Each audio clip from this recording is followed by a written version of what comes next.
Hey Spookies. Fun fact about me, when I was a little ghoul, I used to work as a scare actor in haunted houses. Shout out to my sister in scariness, Bug. I know you listen to the show. Well, this spooky season, New York City's biggest and most terrifying horror attraction, TerrorVision, is teaming up with RickOrTreat Horrorcast to give 4 lucky listeners the fright of their lives. That's right, we're giving away 4 tickets to TerrorVision. Set in the heart of New York City, TerrorVision beckons the bravest souls to step beyond the mundane and into a sprawling 20,000 square foot labyrinth of dread. With 3 uniquely themed haunted houses, over 140 actors are ready to bring your deepest fears to life. Prepare to be a part of a chilling narrative that promises more than mere scares. It offers a descent into horror's true artistry. Check out @RickOrTreatPod on Instagram for instructions on how to enter. The giveaway ends at 11:59 on Friday, October 20th. Oh, and here's another fun fact. I am a total wuss in a haunted house. The ghouls at TerrorVision are allowing me to record my reactions inside the haunt. So if you want to laugh at me as I scream my way through this labyrinth of dread, keep an eye on the show's social media. That's @RickOrTreatPod on both Instagram and TikTok, and @RickOrTreat on YouTube.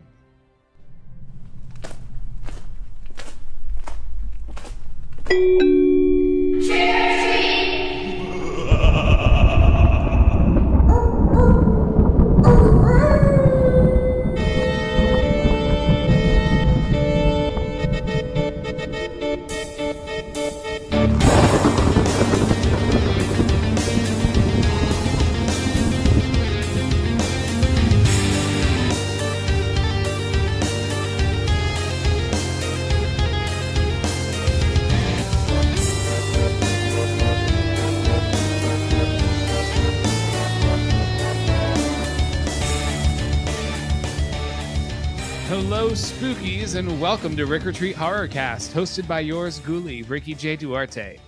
My guest today is Rue Morgue's online managing editor. He's a 2-time Rondo Classic Horror Award nominee and an active member of the Horror Writers Association, whose work has appeared in many popular and a few unpopular publications dedicated to horror and cult film. He's a graduate of East Tennessee State University, where he actually helped establish the Film Studies minor program and has the distinction of being its first graduate. Now, as I mentioned, he's Rue Morgue's online managing editor, which means he's also my managing editor and a wonderful fellow in general. Please welcome to the podcast, William J. Wright. Well, since it's Halloween, I've got to say thank you for that marvelous introduction. Exactly. Great to be here. Hey, great to have you for sure. I'm so excited to have you on the podcast. I didn't realize you said just before we started recording that you listened to this podcast. Oh, yeah. Love it. I really dig the whole wacky thing you're doing with the RickOrTreat podcast scene, man.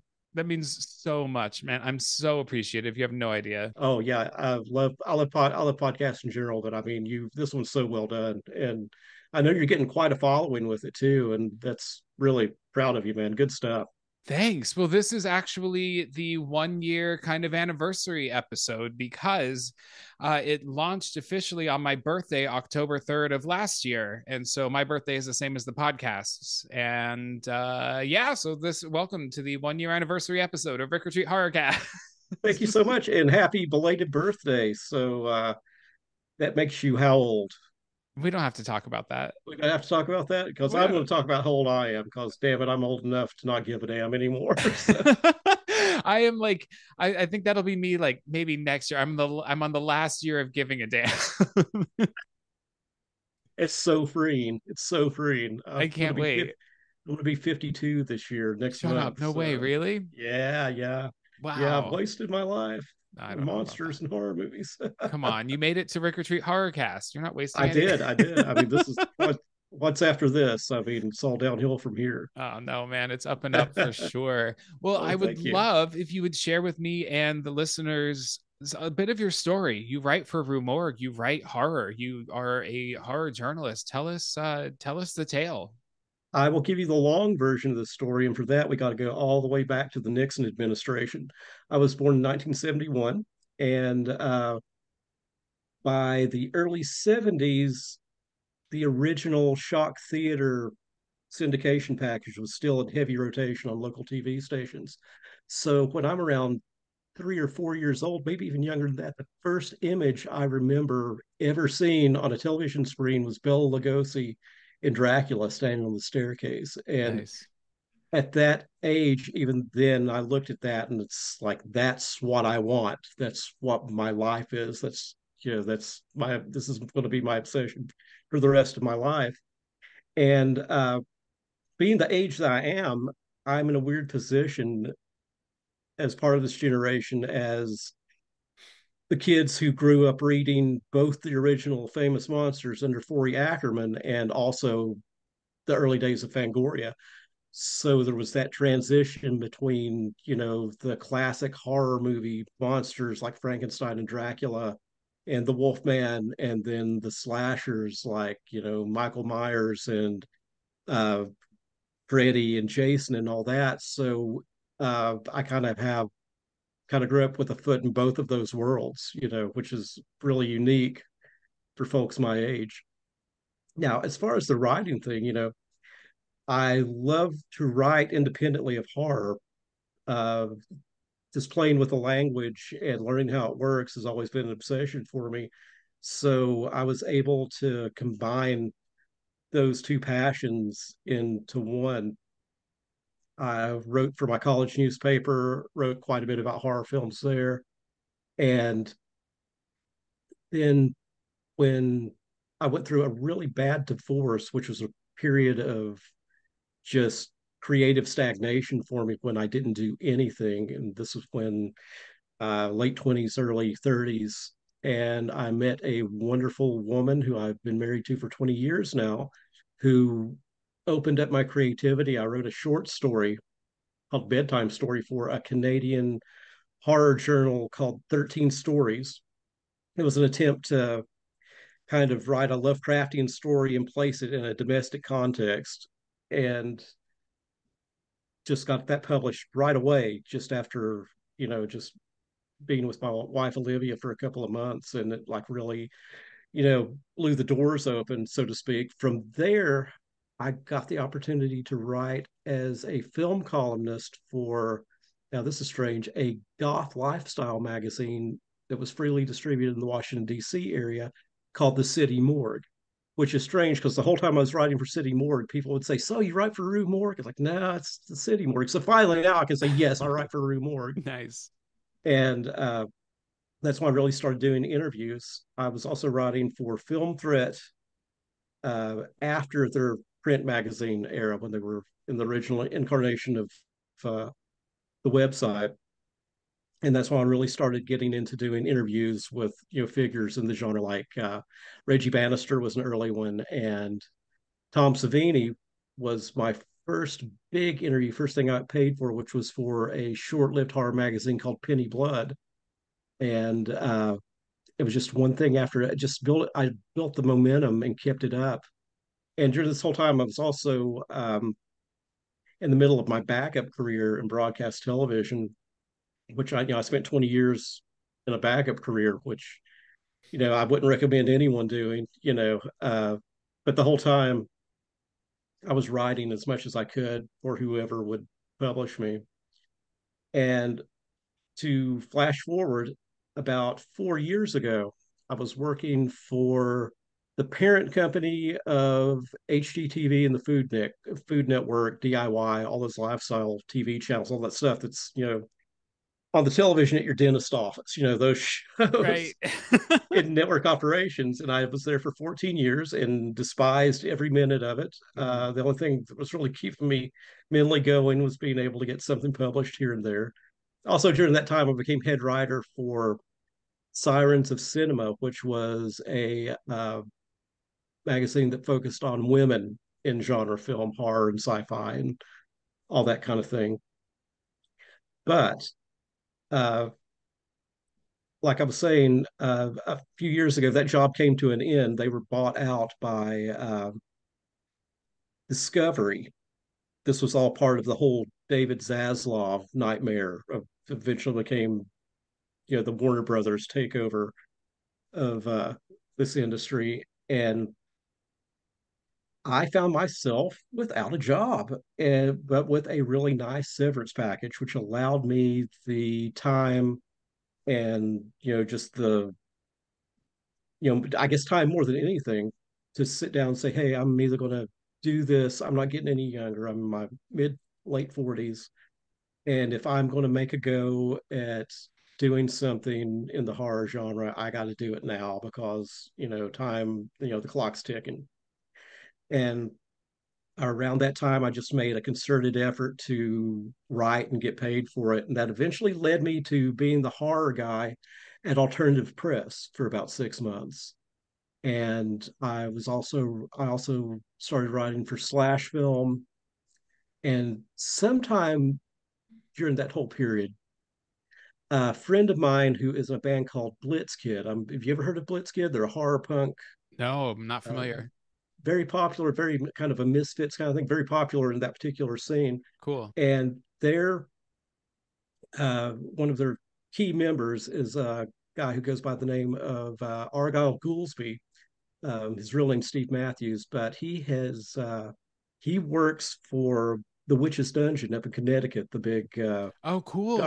yeah, he's actually he's one of the managers there with. I've been there. That's so Oh yeah, cool. yeah, Yeah. you've probably seen Steve out there, but yeah, he had just done a all new soundtrack for Nosferatu, and he sends this thing to me just because he kind of knew that I wrote. We didn't really know each other well. We knew of each other, and I'm looking at this thing. It's like, hell, I'm gonna shoot my shot here and see if Rue Morgue will pick this up. And at the time, yeah, the managing editor, my predecessor, Rocco Thompson, bit on it and started giving me more and more work. And he liked me, and he more than that, he liked what I was doing.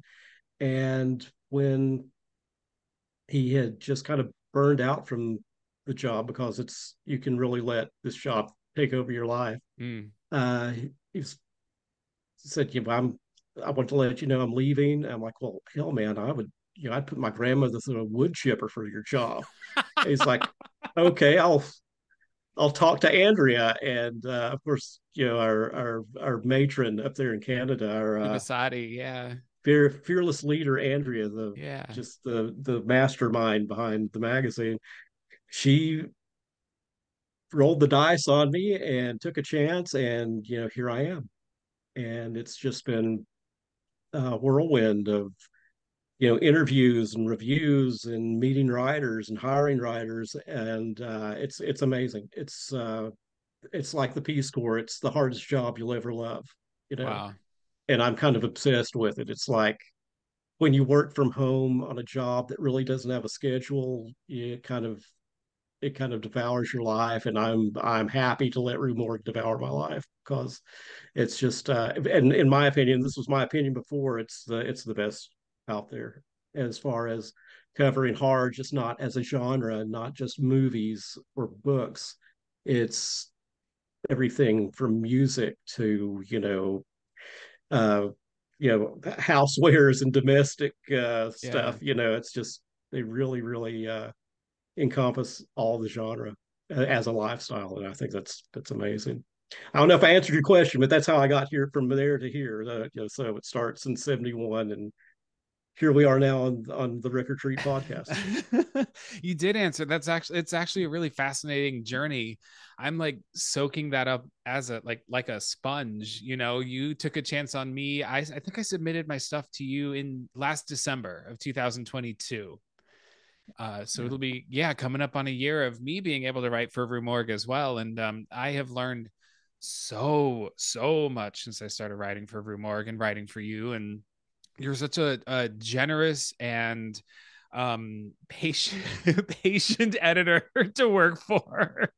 You know, and this goes back to some of what I was talking about. It's like when I was trying to submit stuff and get people's attention, there were so many editors who just weren't willing to take a chance on someone. Yeah. And I've had 1,000 doors closed in my face. It's like, for example, Rue Morgue, Jovanka Vukovic would not, spit on me when I was trying to submit to Rue Morgue back then. Wow. And yeah, but Jovanka's wonderful.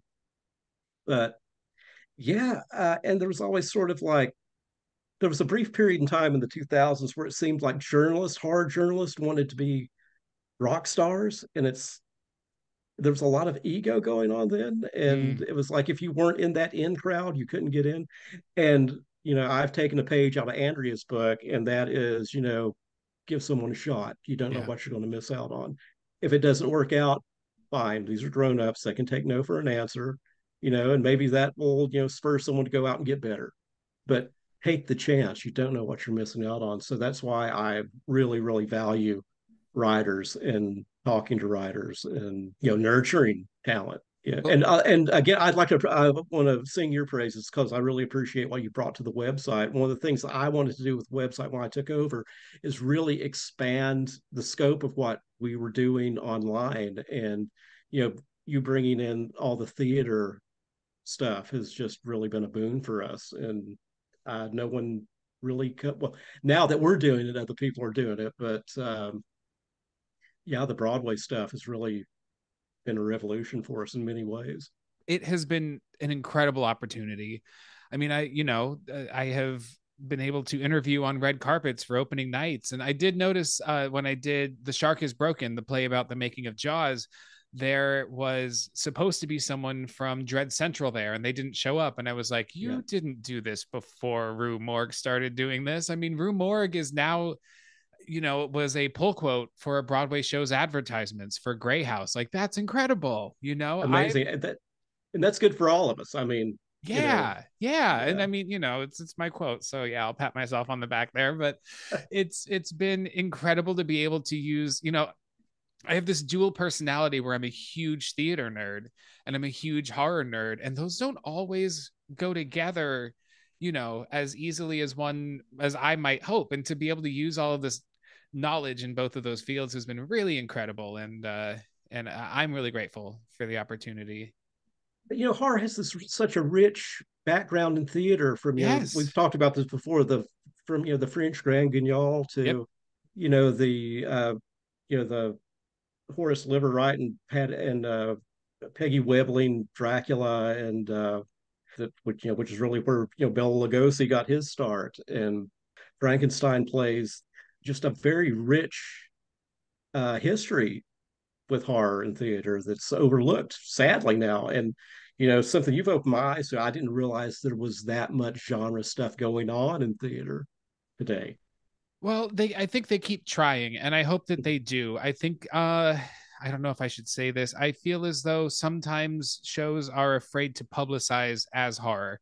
But I think that goes for some prestige film as well. There's that endless debate: is Silence of the Lambs a horror movie or a thriller? And Exactly. if it's a Yeah, horror movie, am I allowed to nominate it for an Oscar? And it's a little bit, exactly. it can be both. And I think Yeah. that, I would hope that, I mean, listen, the man who wrote Grey House, which I covered Mhm. for Rue Morgue, he has been tapped to write a stage adaptation of Paranormal Activity now. Levi Mm. Holloway, it's allegedly to be on the West End, and that's exciting to me. I think he's an incredibly brilliant writer. There is supposed to be, I think they're workshopping a stage production of The Shining right now, starring Ben Stiller, which Wow. would be so fascinating on stage Yeah. because I can picture it. I can see that story on stage about a family trapped. I mean, so I think that's, I'm really grateful for the opportunity. And just a quick note about Rue Morgue, you say that it kind of gives people a chance, and I think that a lot, I couldn't agree more. I listened to Andrea's podcast, The Faculty of Horror, with Alex West, and Oh yeah. they kind of, Hmm. they brought that podcast out because people were saying women couldn't talk about horror and women's opinions about horror didn't matter. And holy cow, they have some of the most intelligent things to say about the Yeah. genre that I have ever been witness to. And so it's always a treat when one of their episodes comes out, and I think that those sensibilities are reflected in the magazine as well and in the publications. I agree 100%. And women in horror have always been a cornerstone of the genre. I mean, really, if you want to get technical about it, the genre as we know it is created by, little 19-year-old Mary Shelley with Frankenstein, Yes, yes, absolutely. and then you have such brilliant women who worked in the field, like just so many, Mary Shelley to the author of The Haunting of Hill House, Shirley Shirley Jackson. Jackson. Ooh, Shirley Jackson, my oh my God, talk about someone whose work needs to be adapted for stage. the sundial needs to be a play. It Oh, just, sure. yeah, it needs to be on the stage Yeah, that would be incredible. Even The Haunting of Hill House on stage, as for written, sure. none of this Flanagan stuff. Yeah, yeah. You What a know, shame. What a it's shame. oh, I can't get started. I'm not. I can't put myself through it again. I'm not going to watch The House of Yeah, Usher on Netflix. yeah. I'm. It's. But you know what?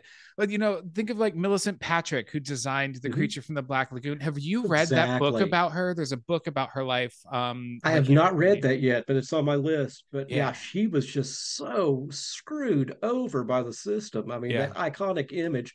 I mean, really, that's the last of the iconic Universal monsters, and that's hmm her work. yeah, And she is only now getting credit for it, yeah, so many years later. yeah. It's wild. Yeah. Absolutely wild. Well, there is so much great horror out there to talk about. I'd love to take a minute and recommend some things that we have seen or consumed recently, books, movies, or video games, or music, or theater. Anything that you've seen that maybe you want to recommend? I have a couple. Well, Goblin is out on the road doing, Goblin, of course, for the uninitiated, is Italian prog rock band best known for their movie soundtracks for Suspiria and Dawn of the Dead Yep. and all those great Italian Dario Argento masterpieces.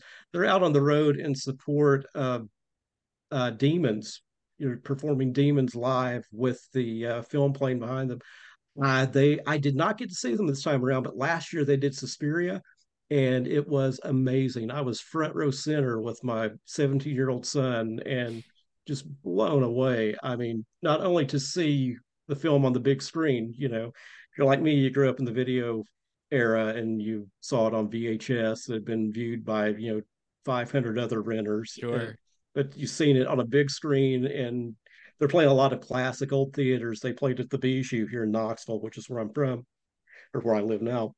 Uh, and seeing something like that in that environment on the big screen with the band and the composers there on stage performing it, letter perfect to how the score plays out in the film. It's amazing. Now, as far as films, one that I just saw, and I have an interview with the director coming up on the Rue Morgue website in the next couple of days. Uh, Aberrance, which is the first Mongolian horror film to get a U.S. theatrical release, Cool. and it is amazing. It is very Hitchcockian, very. It's got kind of a Kubrick feel, and it is a very taut, uncomfortable film that takes some real hard left turns. And if it's playing near you, or you get to see it when it hits VOD, check it out. It's amazing. Yeah, and if you don't like subtitles, fuck you. So I watch everything in subtitles. I It's do how too. it's how I watch movies for sure. I have heard about that film, Averance. I'm Mhm. very excited to check it out.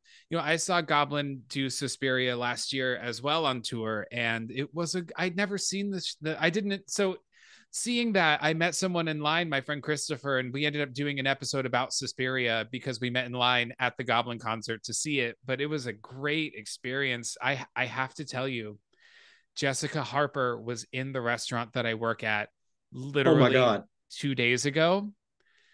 And it took everything in me not to go introduce myself. This is what I hate about waiting tables Yeah, and having celebrities come in, is that is not how I want to interact with with someone that I admire. I love her. She's perhaps one of my favorite singers, vocalists of all time. I think I oh, for love her sure. singing voice. And, obviously Oh, she's Phantom of the Paradise. My Phantom of the God. Paradise and Shock Treatment. Come Yeah, on, like she's yeah, yeah. incredible. So, Mhm.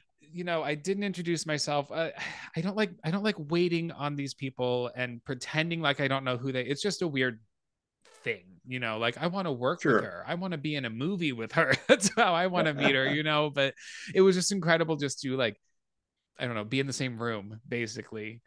Oh, But sure. yeah, I didn't get to see Goblin do Demon either. That might be my favorite of the Italian horror films. Phenomena is also, I think Phenomena is my Yeah. favorite Argento for sure. And then they do a set of other scores after the movie, Mhm. which is so cool.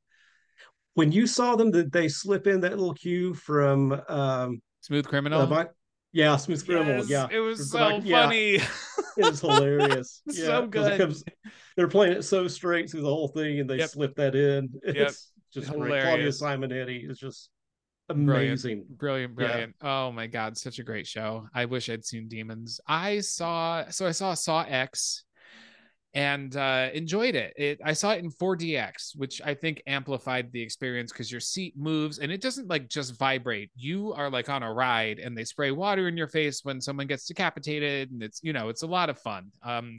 It's not my favorite franchise, but my people in my life who adore this franchise are really loving this movie, and so I'm glad that that they have this. I thought it was a really well done Saw movie. That's great. And of course, House of a Thousand Corpses is back in theaters, I think today or tomorrow. It's the 8th. Okay, Yeah, yeah, so yeah, tomorrow. Oh shit, I should go see that. I yeah. I have tickets. So tomorrow is actually my 2 year sober anniversary. And Oh, so congratulations, man. thanks. Yeah, so excited. Right I'm gonna on. I'm Good for I'm going you. to see Hocus Pocus in a movie theater because I've never seen it in a movie theater before. But if I can sneak in House of a Thousand Corpses tomorrow, also I will. It's coming Yeah, back one more day this month, so if I miss it, I'll get it the next day. yeah. I'm hoping I can take my oldest kids to see it because they're like I took my sons who are 17 and 15, 14 to the Dawn of the Dead 3D re-release last year, and we just had a Nice. blast. We saw it 2 nights in a row. Then we went back the next night. Oh, that's cool. Yeah, I don't that's find out about these things until it's too late, and I hate that yeah. about myself. It's a bummer, man. Yeah. It's a Well, bummer. Nothing really gets promoted around here in Knoxville. I mean, you find out about it 6 months after it happened. Yeah, yeah. Yeah, I keep missing cool stuff. Um, yeah. I also people are talking about this alien abduction movie on Hulu called No One Will Save You. So it's written and directed by Brian Duffield, Mm, who did Love and Monsters and Underwater, the movie with Kristen Stewart, mm. kind of a Lovecraftian movie. And the movie it's been hit or miss whether or not people are liking this new one. And I enjoyed it. I think it's worth a watch. I Yeah, think it's really cool to just see something this year that is not a reboot or a requel, yeah. because we're getting kind of inundated with that kind of stuff lately. Right, right. And Exorcist Believer just opened. And what are your thoughts on that? I I mean, am that's actively boycotting. are you? I just I talked to am. David Gordon Green last week, Did you and really? How did that go? I did. It went great. He's a very gracious guy. I mean, Yeah, I think he kind of understands what he's up against doing these films. sure. But gosh, I'm kind of with you. I'm not going to say I'm a flat out boycott it. I mean, I'll watch it, but I mean, when you have something that perfect, Right. why why mess with that legacy? I mean, there have been so many bad prequels and at least one totally batshit crazy sequel, Right. and one really good sequel. Yeah. 3 is Exorcist Three. incredible. It Incredible. is, and that's straight from the creator, William Peter Mhm. Blatty. Wrote Yeah. and directed that from Legion, and it has some terrifying moments and some great drama in it, and it has this wacky kind of tacked on, studio imposed exorcism sequence at the end of it, which doesn't work. But I mean, the rest of everything around that is amazing. Yeah. Yeah, and I I've think it was actually, Rue Morgue TV did a breakdown, shot for shot breakdown of the famous jump scare. mm, I think it was on Rue Morgue TV's YouTube. It was a fascinating because every time you watch that, it's different somehow. Like I can't get the yeah, timing down, and it scares me every fucking time. yeah, it's like jazz. It hits on an offbeat, so Yes. you're not expecting it. Whenever it plays, you're always surprised by it. I saw that movie the night before it opened in theaters. My best friend at the time worked at a movie theater, and we caught it the night before it opened. They had a screening for all the employees, and I got invited along. And I remember seeing that, like, oh, that's just, yeah, probably the best jump scare ever. And Yeah. it's also great because it works. It just it's motivated by the plot. It doesn't just come out of nowhere. It's just, Right. Yeah. yeah. Yeah. But so this new one, the original film, I'm very protective of it Mhm. because I mean, you have a mother who is finding faith, and you have she's looking to faith, and you have a priest who has lost his faith or is in the act of losing it. And in the middle somewhere, they have to save this innocent little girl. And I think beyond horror, it's an incredible family drama as well. Yeah. And it has a perfect beginning, middle, and end. And as far as a sequel goes, if you can't make a movie that's better than that, then I don't see the need for it. But I hope I'm wrong.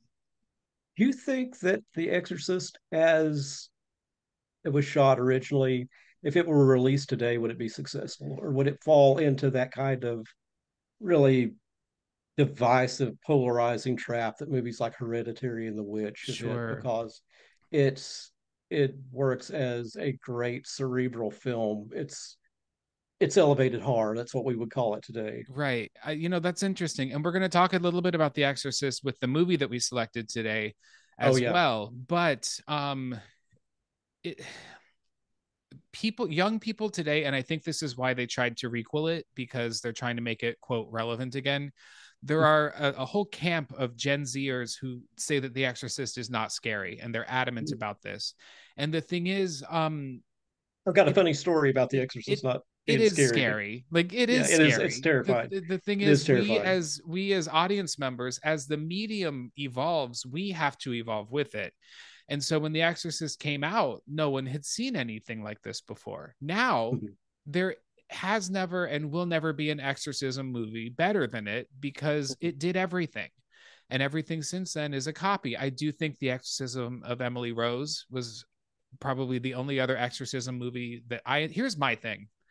I am atheist as fuck. So when Oh, it me comes too. to Me God too. and the devil, the stakes aren't Yeah, there for me as much, exactly, which is exactly. why But The it's Exorcist still, works, because it's yeah, about more than that, you know? yeah, yeah, yeah. We're talking about an atheist as fuck. I am as well. But I grew up in what Flannery O'Connor called the Christ haunted South, where religion is a prevalent part of daily life for Sure. many, many, many people, and it's a different brand than what you're used to probably up in the Northeast or the Midwest. And my mother was so frightened by The Exorcist, it drove her to convert to Catholicism later in life, you know. Wow. But Wow. she took her mother, my grandmother, to see The Exorcist, and she laughed all the way through it. Oh yeah. Yeah, she just thought it was, the kind of wolf tongue thing when and the Yeah. masturbation scene was just fucking hilarious. So I grew up in an extremely religious home, yeah, extremely religious home, and so the movie was taken seriously. I was allowed to watch it probably at too young of an age. I've said on the show before, my the movies I was allowed to watch were changed throughout. Like it was just made no. There's no pattern to it. Sometimes we would celebrate Halloween. Sometimes we would go to church on October 31st. Sometimes we could watch a horror movie. Sometimes we couldn't. But I probably was too young to see The Exorcist when I did, which is probably the best way to see it. when The Exorcist opened in my hometown of Johnson City, it played at a theater called the Capri, which is right across the street from either a Methodist or a Baptist church, a quite large one. And every night there would be representatives from the church handing out leaflets, which my mother still has in the family Bible, that said something to the effect, if you were frightened by this movie, get your ass to church. There were I mean, protests. People were oh yeah. very upset and offended by this film, and I think that is something that we will never see again. There will never Yeah, be but a movie like Psycho or like The mhm. Exorcist that comes out that shakes culture the way that movies like that did. Yeah, and the thing about The Exorcist is that a lot of people who use a religious bias to criticize horror film don't see that The Exorcist is probably the best advertisement for religion ever. Sure. Yeah. Yeah, I mean that's why it works. It treats good and evil as very real, very concrete things to be taken seriously, and yeah, that's why it works. Yeah. Now I have heard this new film, Believer, has it takes a very modern stance on religion and how it works in a modern world, and I'm very interested in that aspect of it. Yeah, I think I will watch it. I don't want to give my money because I want them to stop doing this to the movies that I love. I'm in the camp. exactly. I am in the pro Halloween Ends camp. I didn't Yeah. love the trilogy, but Mhm. Halloween Ends I thought was interesting and it surprised me. It's flawed. I have not seen Halloween Ends yet, believe it or not, but my the one that I really like there is again the one no one likes, Halloween Kills. You liked it? I did. I thought it did exactly what slasher fans have been clamoring for, Yeah. Yeah. And Well, yeah, we don't get that and over the top slasher anymore, you know? yeah, yeah. And it Which was had a also cool what, theme song by Ghost. yeah, Hunter's Moon. So good. No one knows it. exactly, exactly. Oh gosh, what else is coming up? Terrifier 2 is coming back to theaters That's true. inexplicably. Yeah, Yeah. I just got it's to meet David Howard Thornton at a cool Connecticut guy. Horror Fest. He was really cool. Yeah. Yeah, I was never a fan of the scary clown, I was until art. Yeah. Um, because I was kind of thought, the scary clown, I've said it's kind of the mullet of the horror genre, Yeah, no, that's the perfect way to It's put it. yeah. It's a I mean, cheap you've got shot. I used to work haunted yeah, houses every year, and I yeah, remember one of the guys who ran the haunted house said he would never have scary clowns because it was a cheap shot. It was too easy of a scare. yeah, yeah. Now, of course I love, people say Pennywise is a scary clown, but Pennywise is something beyond that image, Yes. you're familiar with the book and of course the films. But and I was very good friends with Sid Haig and I love Captain Spaulding. Wow. But Wow, other than really? that, yeah, Sid was a good friend. I miss Sid immensely. I'm He so was one of the sorry. first big first big horror celebrities I interviewed, and we got to be very, very close over the years. Sid would call up and just tell me what he was up to, and such a cool guy. But anyway, yeah, Terrifier 2 is back in theaters, basically to promote Terrifier 3, which is coming out in 2024. Right. Yeah, they're showing the teaser trailer and the new poster, and it has a special introduction by Damien Leone. Cool. So if you missed it the first time, you want to see that bedroom scene on the big screen again, your chances come in November 1st. The only way to see it. What a fucked up movie. I love it. Yeah. Yeah. Well, so speaking of Sid Haig and Yeah. Captain Spaulding, I thought about being Captain Spaulding for Halloween this year because I'm already bald and have a beard. But I ended up leaving my Halloween costume up to listeners to vote on. And I know, the, and I know what the choice is. the results are in. The options were Pearl or Pazuzu or Dr. Loomis or Harry Warden. And at like 53%, Pearl was the winner. And so, Get Ricky in a dress is what that well, the funny thing, so, I want to do this right. But I couldn't find a Pearl costume in my size that wasn't going to come from like a weird website on the other side of the planet. And so I bought this red Victorian nightgown that I'm going to have to like alter. And I'm pretty crafty. I'm not great at sewing, but I'll figure this out. But I'm going to do it. I'm going to do Pearl. I'm going to do her right. I loved that movie. I intend to do this properly. And will I shave the beard? You'll have to wait and see. don't shave the beard. We'll Don't do see. Pearl with a beard. I want to see that. Yeah, but Last time I shaved my beard, it was for Halloween like a decade ago. I was Danny DeVito's Penguin from Batman Returns. oh, cool. Now that's an underrated superhero film for sure.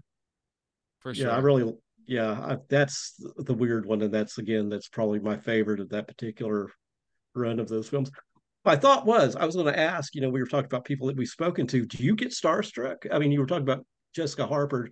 Do you ever have, difficulty interviewing people because you're just like fucking blown away by, oh shit, I'm talking to whoever. Sure.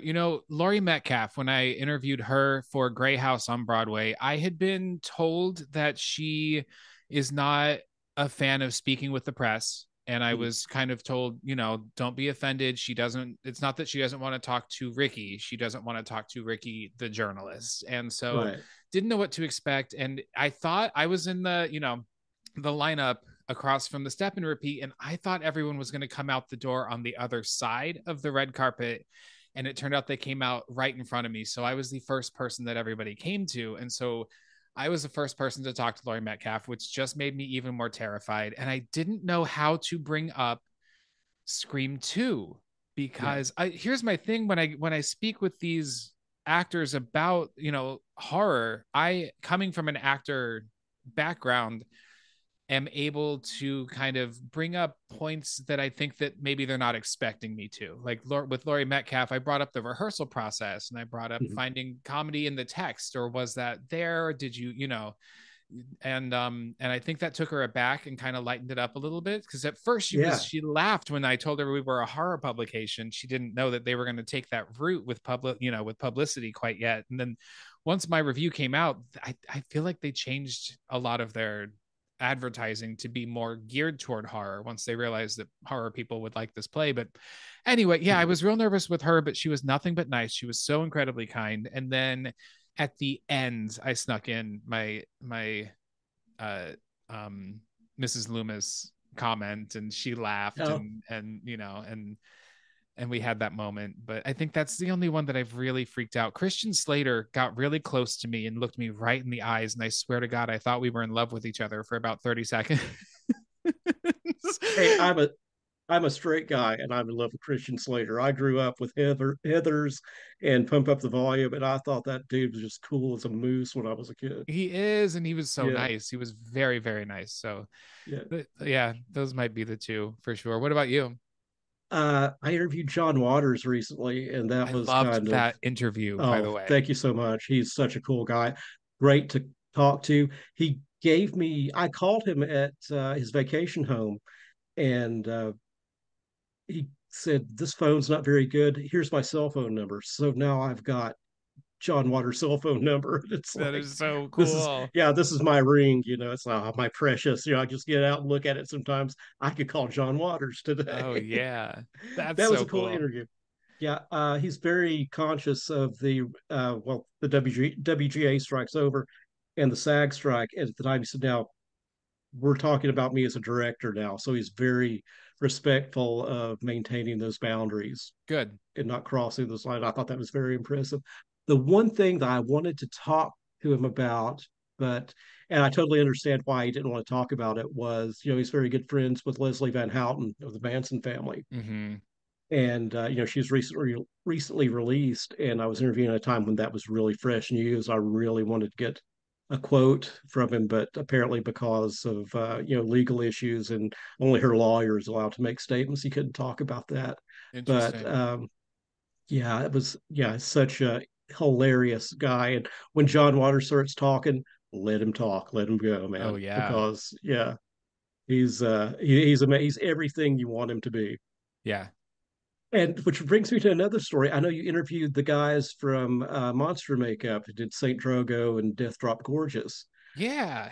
They told me the funniest story about John Waters. They were all, uh, I can't remember which one of them told me, but they saw John Waters ride by on his bicycle, and in Provincetown, that's where his vacation home is.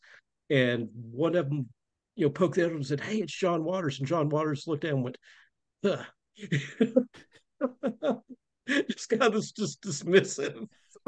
It's like, okay, you've arrived. You've been blown off by John Waters. Yeah, So yeah, absolutely. Those guys are great with monster makeup. They were on my Texas Chainsaw Massacre episode, and yeah. they're really cool. They've become really supportive. I'm writing my own screenplay, my first screenplay that I intend to be in and maybe direct, and they're giving me the kindest advice and putting me in touch with all the coolest people. So they're really. And I have you seen Saint Drogo yet? Their new movie? I I've not seen Saint Oh Drogo, and I'm my such a folk horror God. fan. Now I It's love so Death Drop. good. It's Yeah, so good. I can't wait to hear what you think about it, because it's a hell of a movie.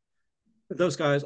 When I interviewed them for Death Drop, I have never laughed so much Yeah. through an interview in my life. They're just hysterical, Yeah. hysterical bunch of super talented guys. And apparently, from what I know of Saint Drogo, incredibly talented and versatile in their approach to the genre. So yeah, I've Yes. got to see that one. Yeah. Yeah. Completely new direction from Death Drop Gorgeous, and breathtakingly shot, incredibly acted. I mean, it's just they're very, very talented people. But so speaking of very talented gay horror fans, I'm about to appear in a horror themed cabaret, a Halloween cabaret here in New York City at the Stonewall Inn. It's going to be Monday, Awesome. Oh October. wow. Yeah, it's at the Stonewall. The Monday, Stone, yeah, where it yeah, all the started. exactly.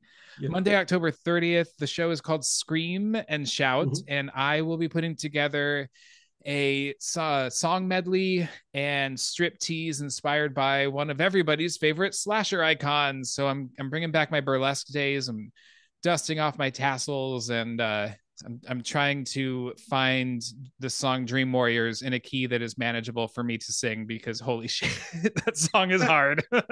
Yeah, Don Dokken had a range on him back in the day. That's for Seriously, sure. seriously. So that is October 30th, 9 to midnight. It's a free show, so come Yeah. out. Stonewall Inn. If you can't make it to that one, November 13th, that's also a Monday. I'm going to be singing it on the spot. It's a musical improv show at the Broadway Comedy Club, and I'll have links to tickets to that in the episode description as well. You gotta come check it out. And we were talking about Star. Then that's amazing. I wish I were in New York. I love the city, by the way. I hardly ever get out there, Yeah. but I know you have a love-hate relationship with it. But we were talking about being starstruck. This is the big one, and I interviewed Dario Argento, Oh my God.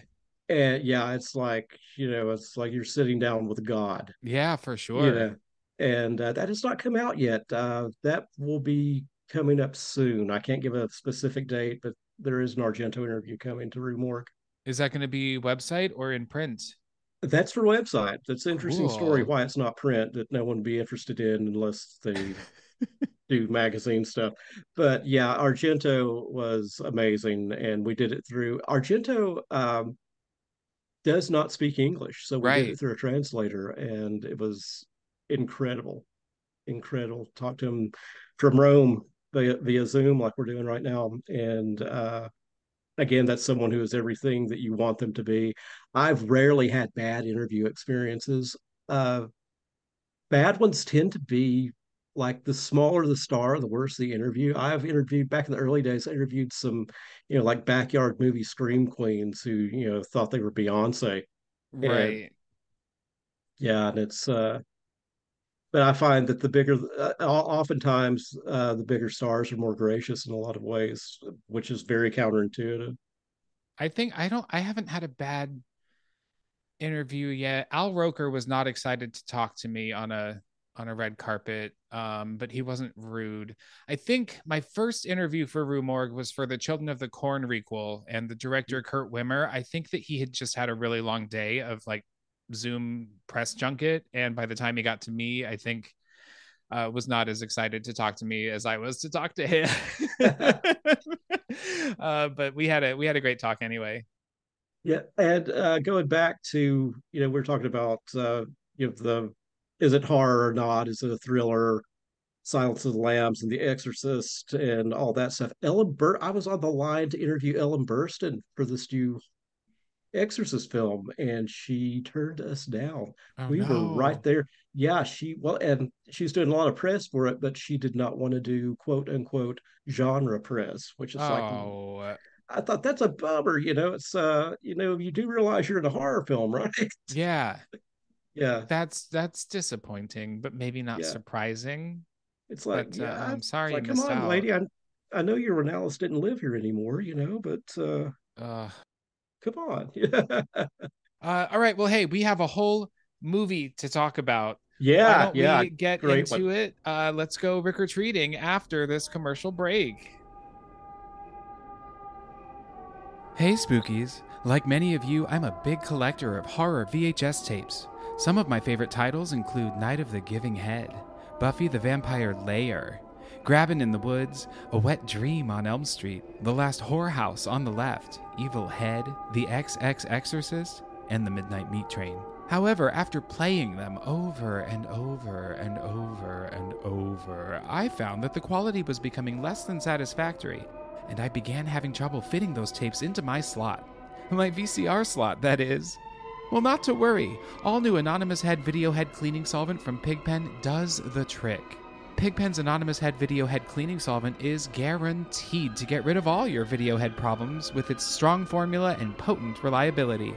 This solvent comes in an attractive, sleek, sexy, and spooky skull-shaped bottle. Oh, and it smells great too. Pigpen's Anonymous Head Video Head Cleaning Solvent cleared my VHSs right up, and now I never have a problem getting a tape into my slot. And right now, you can get 20% off Pigpen's Anonymous Head Video Head Cleaning Solvent and more Pigpen products, including t-shirts and apparel, by visiting their website and using code RickOrTreat at checkout. The brand is Pigpen, and the code is RickOrTreat for 20% off. What are you waiting for? Try Anonymous Head from Pigpen today. Go ahead, get some head.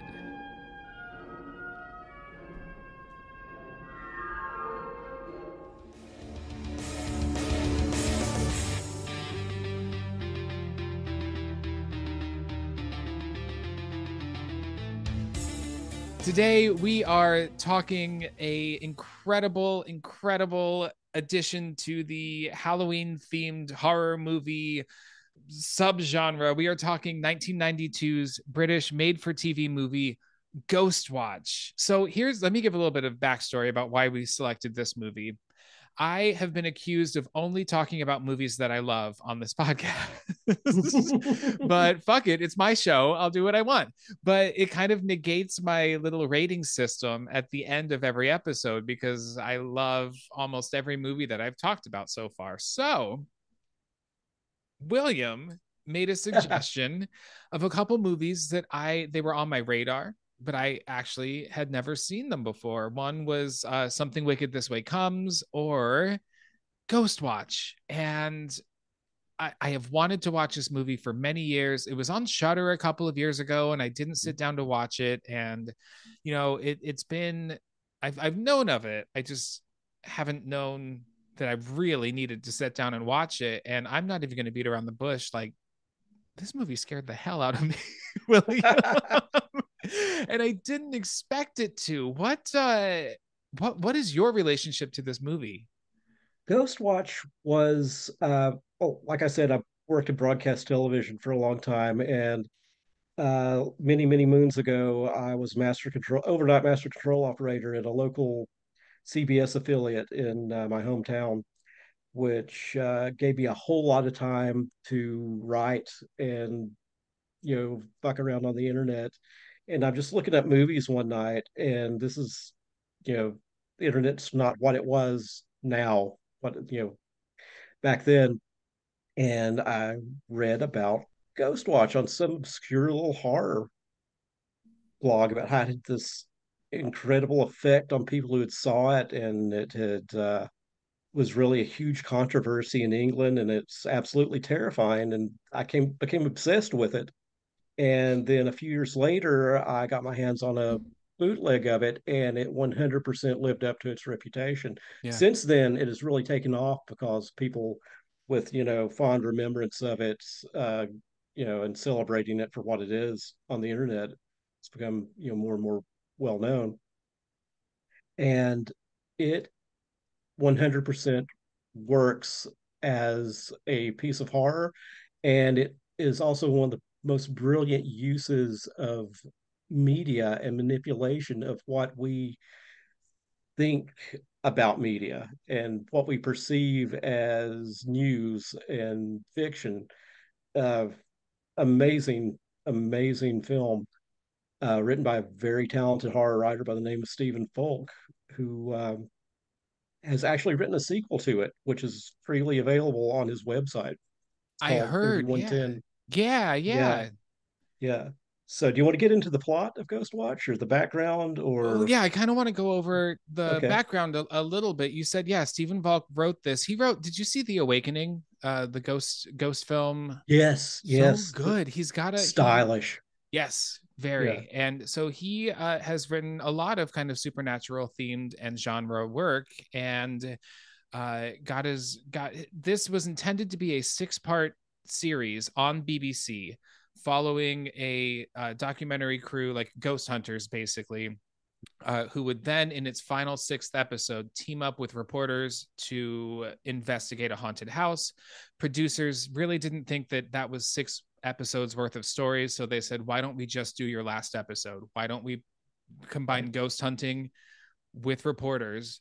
And they did. This film's directed by Leslie Manning. Now, you said that this film was controversial. This movie freaked people out. We think of War of the Yeah, Worlds, the 1938 radio drama, the Orson Welles produced one that, you know, terrified listeners, really genuinely thinking that there were alien invaders taking over the planet or German invaders, right? Depending on what time Mhm. people tuned into the radio show, not really knowing what was going on. And this did the same thing Yeah, in on in steroids. in England. So it was Yeah, on BBC One. So in 1992, to my understanding, there were like four channels in England: BBC One, which was very prestige and kind of serious dramas, and the news. It was like your grandpa's TV station basically. And then BBC yeah, Two had a little bit more like interesting stuff. I think there was two other channels. Anyway, BBC One was the trusted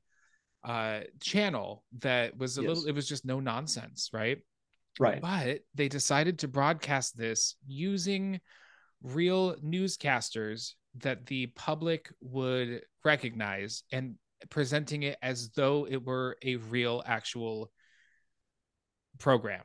right. Hosted Michael hosted by Michael Parkinson, who was a very respected journalist and a talk show host, and a very familiar face and trusted face on UK TV, and also the correspondent who's there on the scene at the house is Sarah Green, mm-hmm, who was best known for hosting kid shows like right. Blue Peter. And these were all very recognizable faces. So if you didn't get the disclaimer at the beginning or had missed the media coverage in the weeks leading up to it, you, for all intents and purposes, thought you were watching an actual broadcast. Yeah, it interest. So 9 p.m. It's called the watershed in England, and that's kind of I in America. I think after 10, is it called safe harbor? Something. Mm-hmm. It's basically you can show more body or adult themed television, and so 9 p.m. is when watershed starts. Children are to go to bed and not really watch TV because it could be more controversial material. Well, the news started at 9 and this show started at 9:25. At Right. the very beginning of this was when you would catch on that this was a drama and not a Mm-hmm. real broadcast. But if people tuned in at 9:30, they missed all of that. So what it Yeah. looked like they were tuning into was Michael Parkinson, trusted respected journalist, talking about examining this haunted house on Halloween night with a crew of reporters. We have Sarah Green, as you mentioned.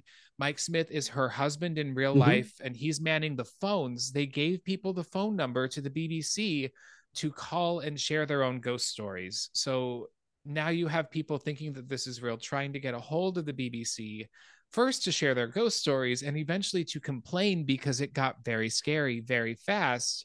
You have Craig Charles, who's our man on the scene outside of the house, holding interviews with neighbors, and then real camera and sound people as well.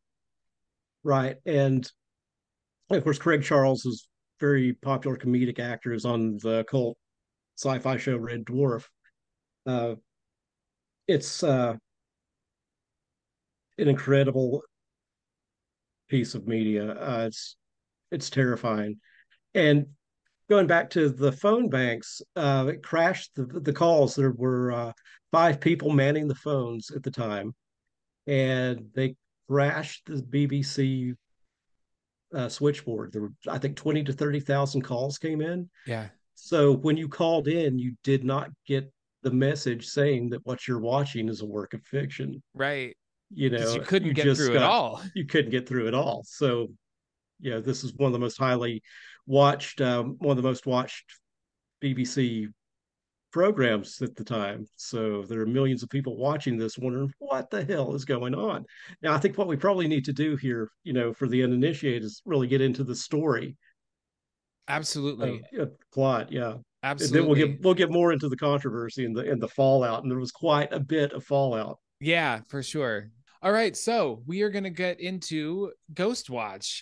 It opens on a BBC logo. Screen one is the specific logo.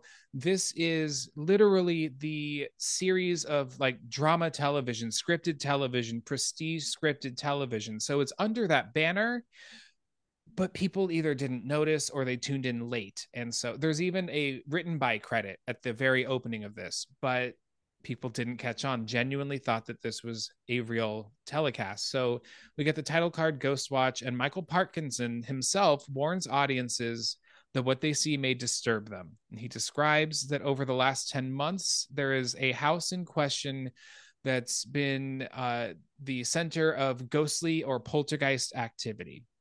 He shows a video of two little girls. Now, this was a university study, allegedly. And this Right. video is very paranormal activity. It's the two little girls asleep in bed, and one of them gets up to go to the bathroom, and then shit hits the fan and things start flying across the room. A sheet flies up into the air. The girls are screaming. The mom busts into the room to pull the girls out to safety. And right when she does, the bedside lamp explodes. There's a quick flame. And this is our alleged proof that they are going to investigate this house that must be haunted. Now, the story is inspired by the Enfield haunting, which is what the Conjuring 2 was based Right. on. This alleged true story where even it's the only documented case where police agree that there was paranormal activity happening because they saw something and reported it as supernatural.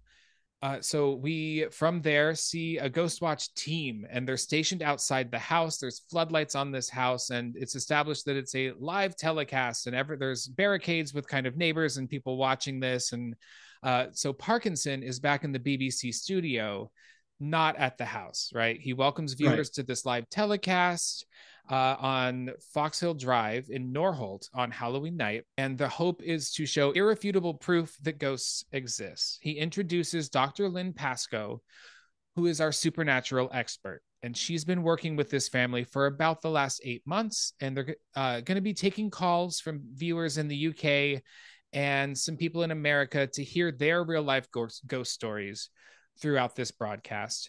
The way that this establishes that it is real is mind blowing to me. It's This is a perfect screenplay because not a second of it is wasted. There is no time to waste, a tight 91 minutes, and every single moment is going to feed into something later. And it is all showing and absolutely no telling throughout. and the opening is so broadcasty. It's you can tell that these trusted broadcasters, these hosts, and you know that you're probably going to get something kind of, dry and newsy. And it starts out with it's kind of a slow burn in those early moments. You're kind of seeing a standard, you know, TV broadcast Halloween fun sort of thing. You have Sarah Green on the scene, and then Craig Charles shows up and he's outside interviewing just people waiting outside on the street, and he's doing kind of his goofy shtick. And so far, you feel like you are in safe hands, but it turns out that you are in the hands of Stephen Volk, who is a certified fucking madman. And an incredible writer. Yes. Craig introduces us to Pam Early, and she is the owner of the home. She's the mother of the two daughters that we saw in that video. And like you mentioned, Craig is goofy and skeptical. There's just kind of a lighthearted air at this point in the telecast. It's Halloween night. We're going to be goofy and, Right. maybe find ghosts. Yeah. So Craig interviews Pam and then her daughters, who are Suzanne, the oldest, and Kim, who is much younger, who, if I understand correctly, were actually played by real life sisters. Yes. Yes. They describe that things have been breaking in the house, plates or teapots, the tap, meaning the faucet. Sometimes it works, sometimes it doesn't. It emits a really bad smell. They'll find stains on their clothes out of nowhere. But the thing is, no one in the community believes them. No one in the news has believed them. It has completely wrecked her house and her home and her family. So Parkinson mentions that they're going to be updating all night what's happening throughout, and we are finally introduced officially to Sarah, and she mentions that she had a run-in with a ghost in the past, but Parkinson tells her they're going to get into it when there's an opportunity later on. This is something that I noticed, and I have to think that it's deliberate. Women in this film are not allowed to speak. Men cut them off nonstop. Parkinson cuts off Dr. Pascoe over and over. He hangs up phone calls that she's in the middle of a conversation with. And it is almost as though these women who believe that this is happening and that this is actually happening too are not allowed to tell their story or are certainly not believed, right? There's a point where Pascoe actually tells that skeptic doctor, just believe her. She doesn't say believe it. She says believe her. And I find it really fascinating. It feels a little deliberate to me. Oh, I'm sure it was. And I'm something sure it worth was. And watching. also, it's very characteristic of horror and also of the times. For sure. Yeah. Absolutely. Sarah speaks with an expert in supernatural research who explains the equipment, the technology that they're going to be using. They're going to be looking for noises and knocking or electrical interference, visual apparitions. There are remote cameras set up in each room, and video analysis is linked in to recognize temperature changes or motion, but they're triggered by cold instead of by heat, and they detect low to high sound frequencies. So it's really interesting, all of this 1992 technology Right. that was so high tech at the time. This is also before shows like Ghost Hunters, right? This, Exactly. And something else, this is post Geraldo Rivera's breaking into Al Capone's vault. We are conditioned to say, we're not going to see a damn thing on this thing. yeah, This is going to be a whole lot of bluster and inconclusive evidence by the end of it. Even with those shows like you mentioned, Ghost Hunters and Ghost Adventures, where there's a whole lot of sizzle and no steak. You know what I'm saying? yes, yeah. Yeah, I started out obsessed with those shows and then caught on real yeah, fast that nothing ever happens on. right. We also are shown an infrared camera that they have. They turn off all the floodlights outside, and we see infrared, which means that we can see people in the dark. So they enter the house. So Sarah and the cameraman and the soundman go into the house. The onlookers are applauding while they do. This is just a typical two-story condo. It's kind of small, carpeted stairs. I love that, like, the treatment on the walls is that popcorn treatment. We had popcorn Yes. ceiling when I was a kid Yeah. growing up. We cut over to the studio, and Dr. Pascoe describes her experience studying the house. And it was selected because it has more tangible phenomena than anywhere else in the UK, and Halloween sees more reports of sightings than any other day out of the year. That's why they're doing it on Halloween. Is that because people are looking for sightings? Is it because it's a spooky holiday? Unclear. And then we get our first caller, and she says she feels foolish for mentioning it, but she saw a figure standing by the curtain in that footage of the haunted bedroom that this opened with. It looked like a woman, a person's body standing there in a black dress. And Dr. Pascoe says, I've examined this a million times. And Parkinson interrupts her and says, we'll bring up the footage, stay on the line. We'll look at it later once they're able to do that. Sarah is bobbing for apples with the kids in the kitchen, and then they hear a thudding sound, but Craig just jumps out of a cupboard with a mask on to scare them. It's a cheap shot. It's in good humor. I guess the producers set that up just in case nothing ever happens throughout the telecast. Right. But all this is creating a sense of false safety for viewers at home, because the first 45 minutes, nothing spooky happens. You really have to Yeah. sit with this movie and let it do what it's going to do. Sarah tells the story of what's been happening. So it all began December 28th. So what, like 10 months earlier? And Suzanne experienced it first. She was in bed when her mom came to tuck her in, or so she thought it was her mom, but her mom had fallen asleep in front of the TV that night. So her mom didn't believe her until it happened to her. And there was this loud, loud, loud banging in her room. And the girls heard it too. And in order to calm the girls down, she told them, hey, listen, it's just the pipes in the house. And so from there, the girls called this entity Pipes, Mr. Pipes, which is Yeah. a terrifying name for a ghost. Such a scary name for a ghost. Uh, he hides by the curtains in their room, and he lives in a cupboard under the stairs. That's what the girls say. The cupboard has been crudely boarded up, but Kim saw him through the crack in the board staring at her, and she drew a picture of him. And she shows it to the camera, and it's this crayon drawing of a bald figure in a black cloak or dress, perhaps, with blood and a bloody eye. And Sarah decides to hang it up on the fridge, because why not? Oh, we also have to remember that that cupboard is called something else in England, which has a totally different connotation here in the United States, or has a totally different modern connotation, and that is a glory Glory hole. hole. So yeah, it was Pam's ex-husband used to develop his photos in there as a dark room, and they called it a glory hole, and we just have to accept that. It's kind of like fanny pack means something else over there, and they have a particular F word that they call cigarettes. So Yep. Yep. so we cut to Mike, who's on the phones, manning the phones, and he says that 8 or 9 other callers saw a dark, mysterious figure in the background on this tape. It wasn't just that one caller. And they rewind the tape. And it's interesting editing. They have found the tape, they rewind it, and there's nothing there. But then they cut back and show it again, and there is something there that time. And Dr. Pascoe points out that it looks like it could be a curtain reflection through the window, shadows and light. But it's cool editing in that in 1992, you couldn't rewind your television to go back and look.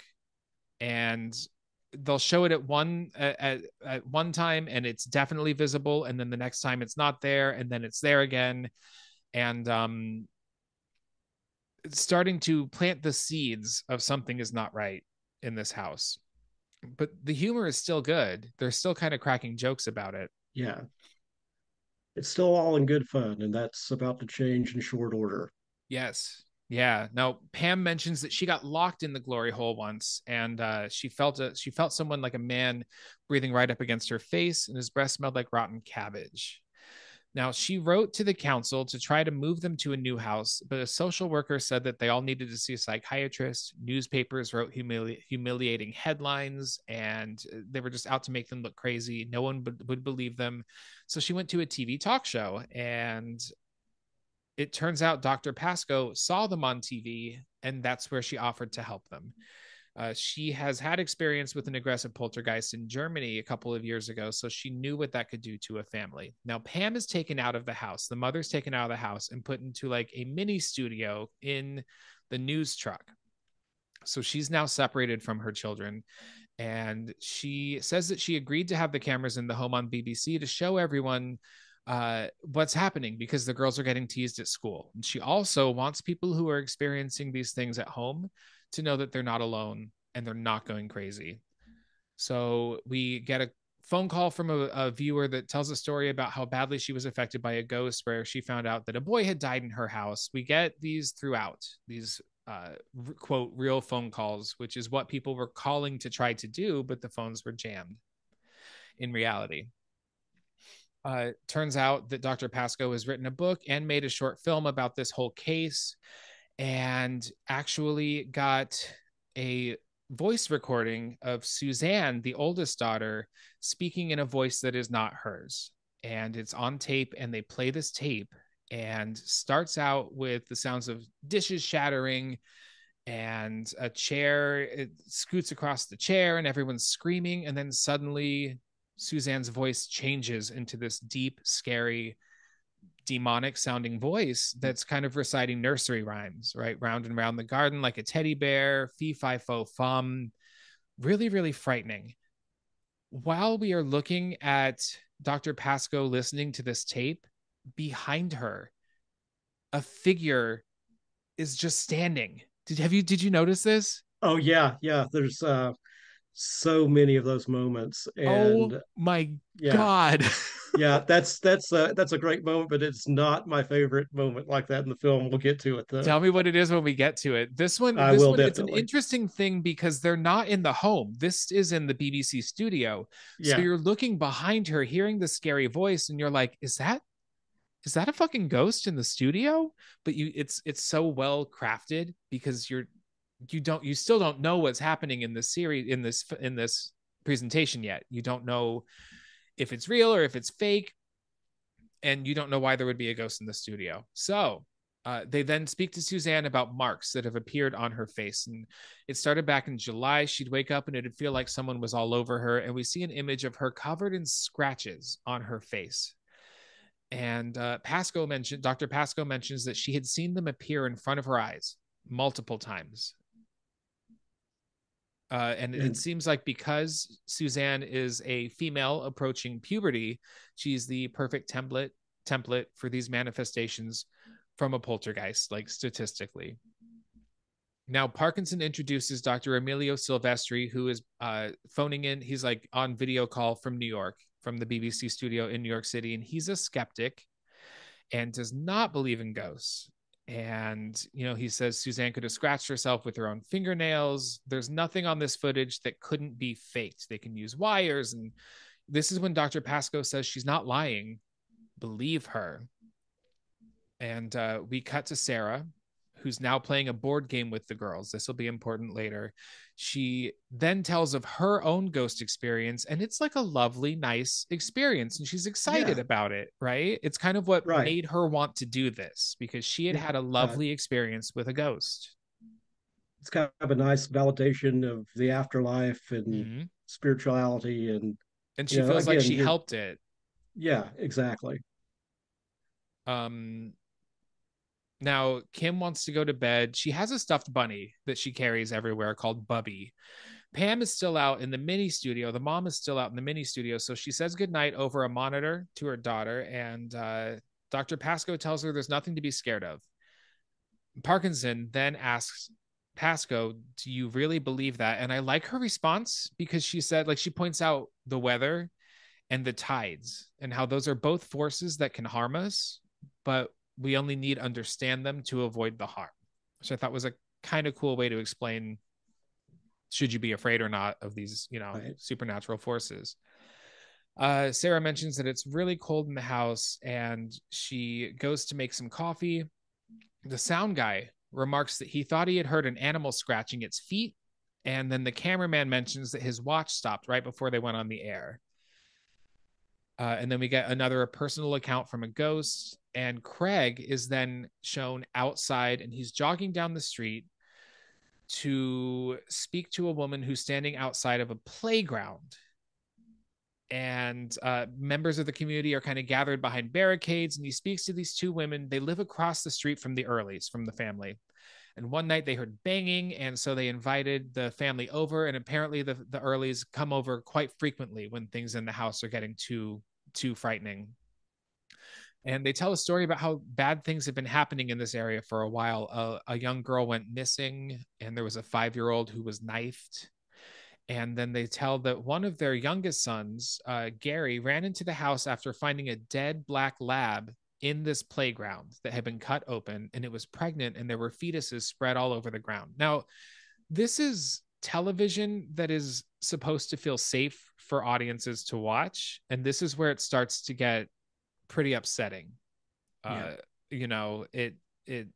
these are little seeds planted as well that are going to piece together this story, where we never get it told to us. We have to put it together for ourselves.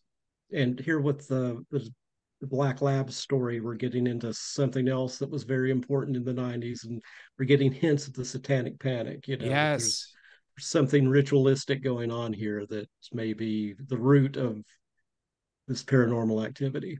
Yeah, I believe also we may be coming up on my favorite moment. I emailed you last night and said I just screamed watching this movie for the second time, because fucking Pipes shows up in the background, and you don't even know. He's standing in the crowd behind the barricades, and he's got blood on his, like a bloody missing eye, and he's in a black dress, and he's bald, and he's fucking scary. And I didn't see him the first time I watched it. I did see it the first time, and I came up out of my fucking seat when I saw it. There's so many of these moments. It's blink and you miss it. Blink and you miss it. And he's there, and then he's standing behind someone, and then he's there again. And you couldn't rewind your TV in 1992. Yeah. So you're like, what the fuck did I just see? So, and that started the whole phenomenon on YouTube of pipe spotting, trying to find all the appearances. And, I remember, I found another one, and, you can see the clips. And there are allegedly 13. Yeah. And I think the most I could see on a YouTube video were 8. Yeah, I think, I'm probably in the same neighborhood, 8 or 10 for sure. But that one is the one that gets me every time. I screamed. I think it's just because I watched the movie earlier this week, and then last night I watched it again. So I thought I was safe. That's the amazing thing about this film that was just basically meant to be, a once aired Yeah, kind of Halloween special, and it has all these details that you don't get unless you watch it several times. exactly. Yeah. Exactly. But the camera doesn't linger on him. He's just No. standing among the crowd. No one's seeing him. No one's paying attention to him. And then Craig talks to a man who claims to be a spiritualist who prayed with the family, and he senses decay in the home and something doesn't want him specifically there. And he does mention whatever it is, it doesn't believe that it's dead. And I thought that was really scary. Yeah. I was just thinking about this. One of the reasons it works is because it avoids every horror cliche. Yeah. There is no, obviously, since it's presented as a real broadcast, there's no score. There are no fancy camera angles. It's Mm-hmm. very, very standard newsy kind of shots. And that's what makes it work. It is not presented as a horror film. Do you think this counts as this found footage? Let's talk about that for a second. Yeah. Do you feel as though it's categorized as such? Because it's not found. It was supposed to appear as though it were live. Right. This goes into more of a faux documentary area, I think, Sure. which, yeah, I mean, people bandy around the term mockumentary, but for me, mockumentary is more rooted in humor, the Yeah. Christopher Guest Yeah. type movies, Best in Show, Waiting for Guffin, that sort of thing. And this is more presented as a straightforward sort of documentary thing, sort of thing that we see with like the Poughkeepsie tapes later on and Sure. Yeah. that sort of thing. Yeah. Sarah insists that we bring the broadcast back to her inside the house, so they cut Craig off. And they have found a circle of moisture in the carpet. It's like in a perfect circle. And she says they thought it might have been an old tomcat that snuck in, but she checks the ceiling. There's no drip, no smell of odor or anything. She takes a sample of it. They're going to test it to see if it matches the local tap water. Suzanne creepily appears behind them, watching them. She has an upset tummy. So Sarah goes to make her like an Alka Seltzer, but the tap is acting up. It won't work. And then suddenly it blasts water. And she then takes Suzanne upstairs to put her to bed. We get another phone call, and Parkinson seems to think that this person is joking. He tells this kind of ridiculous story about his cheese and pickle sandwich flying off of its plate. And Parkinson, cuts him off and hangs it up. But Pasco isn't sure. Pasco thinks that this guy might have been telling the truth. And it's interesting because we're going to start getting calls from viewers about things happening in their homes while they're watching this. Right. Sarah and the cameraman and sound guys hear something inside of the walls. It's scratching at first, maybe like an animal's inside the walls. And then the girls start screaming and yelling that Pipes is in the kitchen. So the crew runs down to the kitchen, and Kim's drawings of Pipes are strewn about on the floor. And by the sliding glass door in the kitchen is a giant pile of them. Sarah bends over to pick them up, and a stray cat appears outside of the glass and startles her. And then as the camera swings past, we see Pipes in the fucking reflection of the window.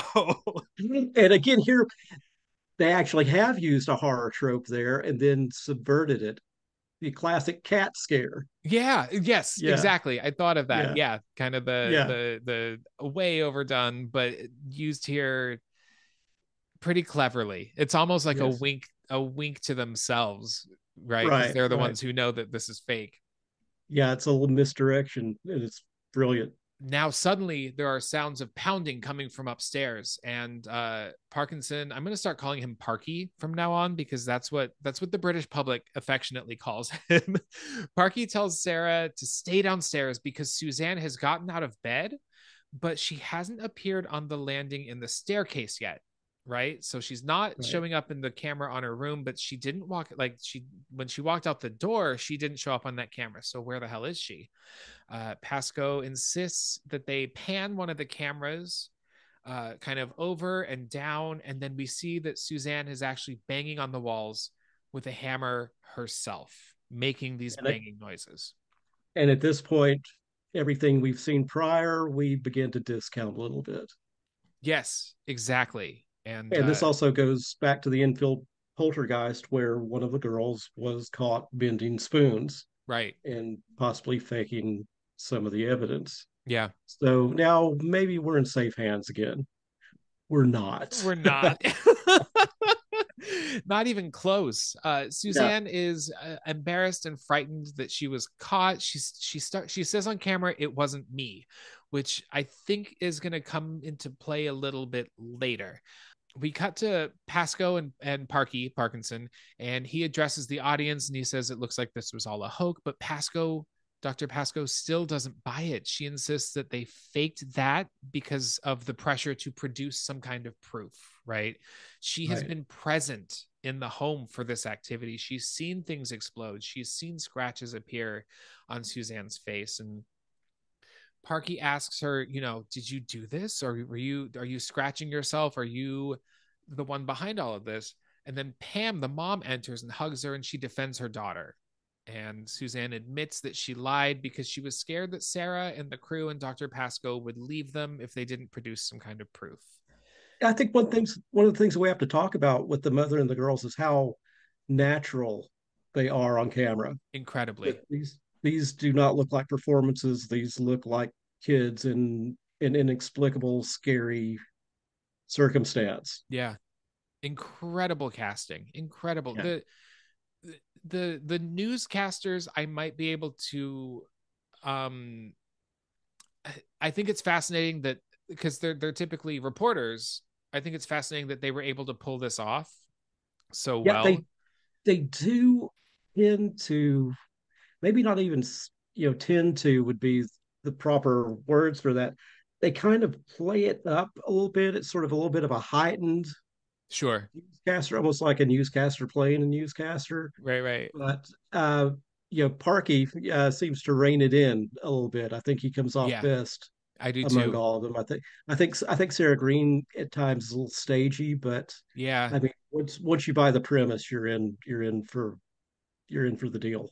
It's really clever though because they will correct themselves mid sentence as though they were not reciting lines. They'll stop to take a breath mid sentence where if you were reciting a line from a script, you might not do that.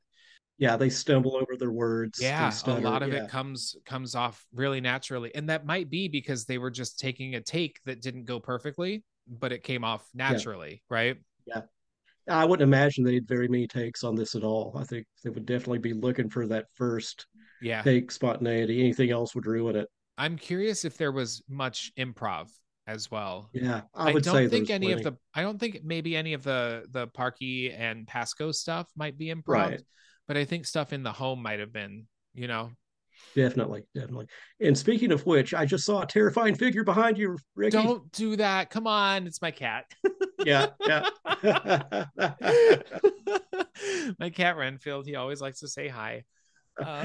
It I When I tell you last night, well, no, when was it? 4 or 5 nights ago when I watched this, I did go to bed with the living room light on, and that Yeah. doesn't maybe it's happening more now that I live alone, I think, Mhm. but it doesn't happen that often. But this movie got under my skin. You know what it was? I underestimated this movie. I thought Yeah. 1992 made for TV movie sounds like it's fun, and it's Yeah. not fucking fun.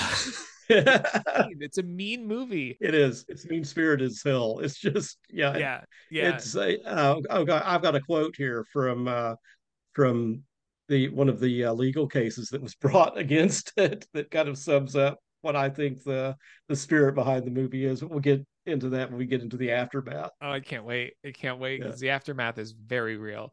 All right, Yeah. so we're back in the studio and everyone's there's a sense of relief slash disappointment slash a little bit of I told you so that it turns out that this was all a hoax. And of course, this is when Parky decides to bring back Dr. Silvestri, the skeptic in New York, which of course it's a New Yorker who's a skeptic. And there's a little bit of a back and forth between him and Pasco, and they talk a little bit about the nature of skepticism versus the desire to learn more, which I think is pretty cool. And Pasco believes that whatever is in this house is deliberately muddying the waters. And I think that's interesting because Suzanne immediately said it wasn't me when she was caught banging the hammer, and I tend to believe Right. her. Maybe Yeah. she was not, she was being made to Yeah. do it by Pipes, and he wanted this to happen. We get another true ghost story, but her voice slows down. This one's on video, kind of like mid sentence, and then the feed is interrupted and gets all scrambly. And this is going to happen a few more times. Now we're starting to get some interference in the broadcast as well. Mike Smith mentions that they're still getting phone calls about people seeing that dark figure, an old man or woman with a bald skull-like head, no eyes or holes for eyes, wearing a black dress buttoned up to the neck. And Pasco, in her mind, she realizes something. She asks for the video that she did months ago interviewing Kim. I'd also And like to point out, you mentioned the interference in the image. This is where things really get scary, I think, for the audience, because at that point, the interference in the signal makes you part of the story. yes, Yeah. yeah, which watching this for the first time, I don't think I caught on to immediately. It Mhm. took me a second to catch on to what they were doing with putting the viewers into the story. Yeah. And once at first I think I was rejecting it because it in 2023, I think it felt a little hokey.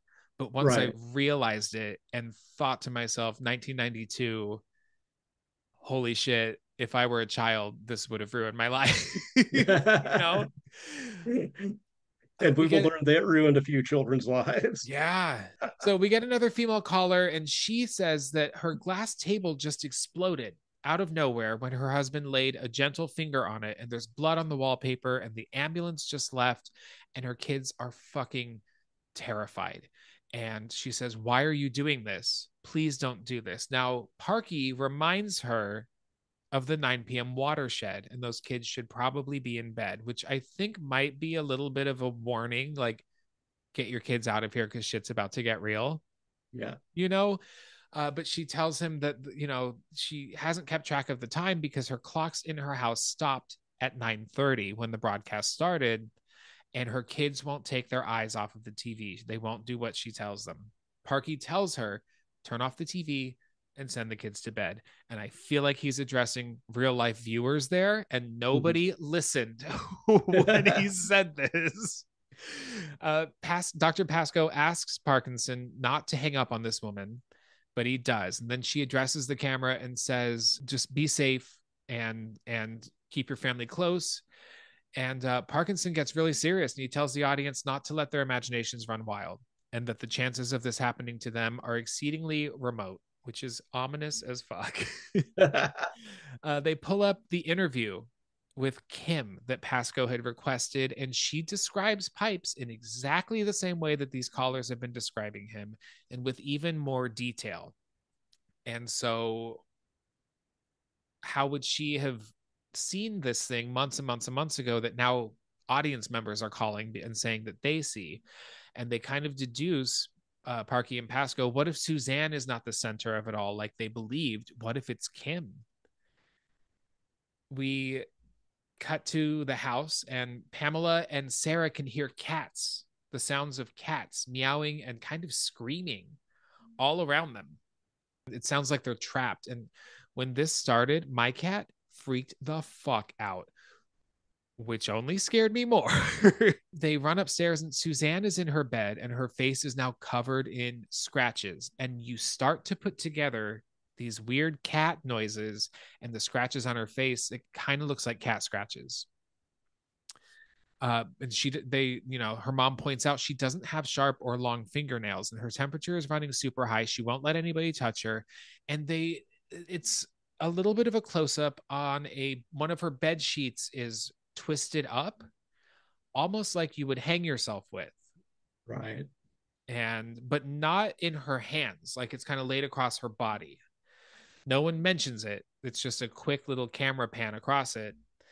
Sarah runs into the bathroom to get a wet rag to wipe the blood off of her face, and then something breathes down her neck, and she swears she saw something behind the door. But then she remembers what she's doing. She goes to kind of start wiping blood off of Suzanne, and Pasco starts to deduce maybe it's Kim's energy, or maybe it's Kim that's creating this energy, and Suzanne is directing the violence on herself. But she frankly doesn't know what's happening. And it's really interesting because she was so confident before, and now she's starting to get alarmed. And again, your expert doesn't know what the hell's going on. Yeah.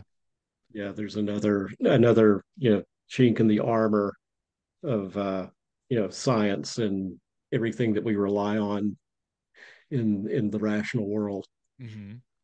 Even though she is a parapsychologist and a paranormal investigator, there's still we look at someone who has an air of authority, you know, breaking down little by little. Yeah, and she does it so well as an actor, Yeah, super well. I think she is the actor. Judi Dench told a story that she knew one of the women who was on this, and so when after she watched it, she left that friend a voicemail and said, "You ruined Ghostwatch for me because I know that you were playing a character on TV, and I figured out real fast it wasn't real."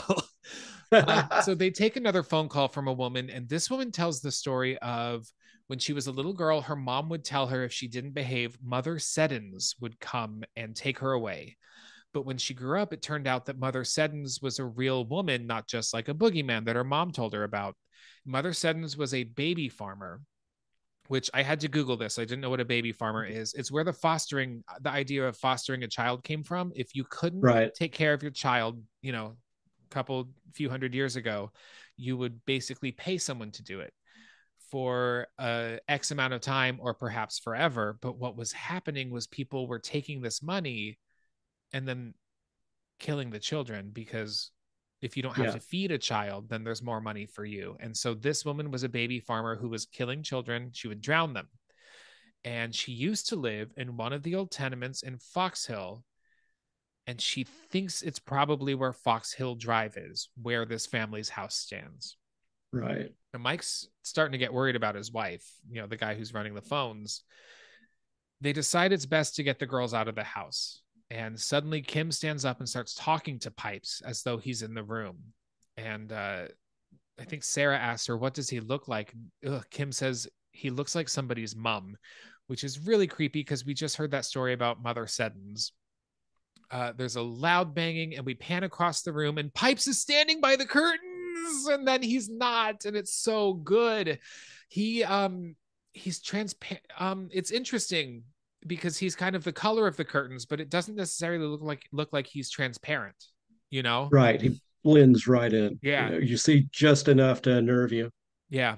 And Kim looks into the camera and says that Pipes wants everyone to see him. So now we get more calls. They're saying that their clocks have stopped or radios have gone dead. Someone's microwave won't stop dinging. The dog won't stop barking. In fact, pets have been acting up throughout this entire program. Fun fact, they wanted to emit a high pitched sound in this broadcast that would cause people's pets while they were watching it to start freaking out. So, like a dog whistle, basically, that Right. And we couldn't hear, but that our pets would hear. that proves how evil these fuckers were that they even had Yeah, that idea. yeah. So they were first off denied. Second off, apparently TVs have like a level of frequency that they can't go past. Right. And Yeah. so they wouldn't have been able to do it anyway, but they wanted to do that. Which, can you imagine this happening and then your dog, or well, my cat was freaking out. Someone mentions that their son is making glasses break. So we cut back to Sarah and the camera's on her and having interruption and scramble. And then there's a loud banging from upstairs, and a family picture falls off of the wall. And Suzanne suddenly, in a spooky, evil, demonic voice, says, "What big eyes you have, big lips." And then she looks at her mom in her own Suzanne voice and tells her to get out. You mess everything up, and I hate you. And her mom's reaction tells me that that might be what her husband said when they got a divorce. Or it's I don't know. Maybe I'm reading too much into that, but I see some validity in that. I mean, there's some incredible writing it really and is.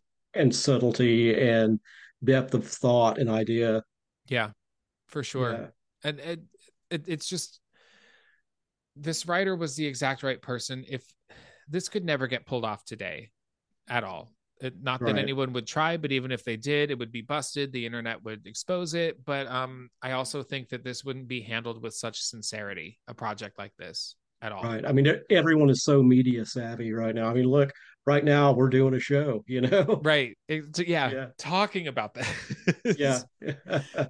that. Sarah is upstairs now, and she can't find Kim. Kim has disappeared. The lights are flickering in the kitchen, and Sarah runs downstairs to the kitchen, and the faucet is running over this stuffed rabbit, Kim's little stuffed rabbit. And so the rabbit is soaking wet, and she finds Kim hiding behind the refrigerator door, and she has ripped out the rabbit's eyes and says that Pipe said that he was bad. We get the sound of a cat screaming as a mirror shakes on the wall. The cat sounds are coming from behind the cupboard door under the stairs. So they pry the boards off, and he begins to open the door slowly, and Pipes is in there, and he's so scary. Every time you see him a little bit more clearly. And this one's real good. And then a mirror falls on the sound guy, and it like cuts him, like he's out and he's bleeding. Sarah starts to run out the door for help, but then Suzanne starts screaming, "He's touching me, he's hurting me." And her voice begins to get echoey, and then the signal cuts out. And we cut to outside, and Craig is talking to the supernatural tech guy. He doesn't seem to know what's going on. Like everything outside is appearing normal. We cut back to inside of the house, and they're playing a board game peacefully. They're sitting around the coffee table, and things have calmed down, and they're just playing a board game, drinking soda. Everyone in the studio is very still and very confused and apprehensive. And Mike, Sarah's husband, he's confused, but maybe a little relieved. And then we get another phone call. And this time it's a male, and he tells that in the 60s, there were these tenants who subletted a room to someone. Pasco says, "I saw all of the records. I never saw this." And he said, "Well, subletting was illegal, so this wouldn't be on the records, and it wouldn't be on anything official." So this couple rented a room to their nephew, Raymond Tunstall. And this caller was his social worker when he got out of the psychiatric hospital. And this man, Raymond Tunstall, had convictions of molestation, aggravated abuse, abduction of minors. He was a very disturbed man, and he developed paranoid fantasies when he moved to Fox Hill Drive. He said that there was a woman on the inside of his body that told him to do things that he didn't want to do. And he started wearing dresses. And when it all got to be too much for him, he hanged himself in the cupboard under the stairs. Now, his aunt and uncle were away on holiday, so it took him about 12 days to find him. He had locked himself up in the cupboard with about a dozen cats, like that the aunt and uncle had. And after 12 days, those cats got hungry, and they got to work on his face, which is the soft parts, like the eyes. My cat would go right for my eyes without a second thought. I find comfort in that my cat would eat me if I died. Nourishment, and then I'd be with him. A little bit of me would be with him. Yeah. But this is now explaining why Pipes is described as not having eyes, right? And this is perhaps where the scratches are coming from on Suzanne's face. Pasco has a realization, and she calls this the onion skin. And maybe evil things have been happening on this land even into prehistory. And she begs Parky, "Don't close the phone lines. It seems like people really need some help right now." And she genuinely doesn't know what's going on. She stands up and realizes suddenly that the video image that's inside the house right now of the family of the girls and Sarah playing a video game at the coffee table, that picture that fell off the wall earlier is on the wall, and she puts it together that this is video from before. It's like a repeat video, and she says, "He's in the machine. It's old footage. Pipes has taken over." Suddenly there's a gusty wind in the studio. And Pasco realizes in doing this broadcast, they've created a massive seance, which is now giving Pipes power beyond the house. For me, this is a little bit where it started to lose me. This is a little bit where it started to lose me. Was the wind in the studio. But then I got right back on board once I realized where it was going. I embraced it. So Pam and Kim are escorted away from the house. Police are now outside. There's an ambulance outside, but Suzanne and Sarah must still be somewhere in the house. We cut to the inside of the house, and it's pitch black, and they're using that infrared camera that they introduced earlier. And they use it for Sarah and the cameraman to find one another in the dark. They like grab hands, and it's really the sequence takes its time. You keep waiting for something to appear next to them, and it never does. But we suddenly cut to the regular camera. The lights are back on. Simultaneously, lights are exploding in the studio. Dishes and plates and stuff are exploding in the studio. And Sarah hears Suzanne's voice under the stairs, and she's saying, "He's hurting me." The door to the stairs slams open, and Sarah looks in, and then she slowly crawls inside. And as she's crawling inside, we hear cats screaming, and then the door slams behind her really hard. Now, inside the studio, another light explodes, and Pipes is standing on the scaffolding behind the lights.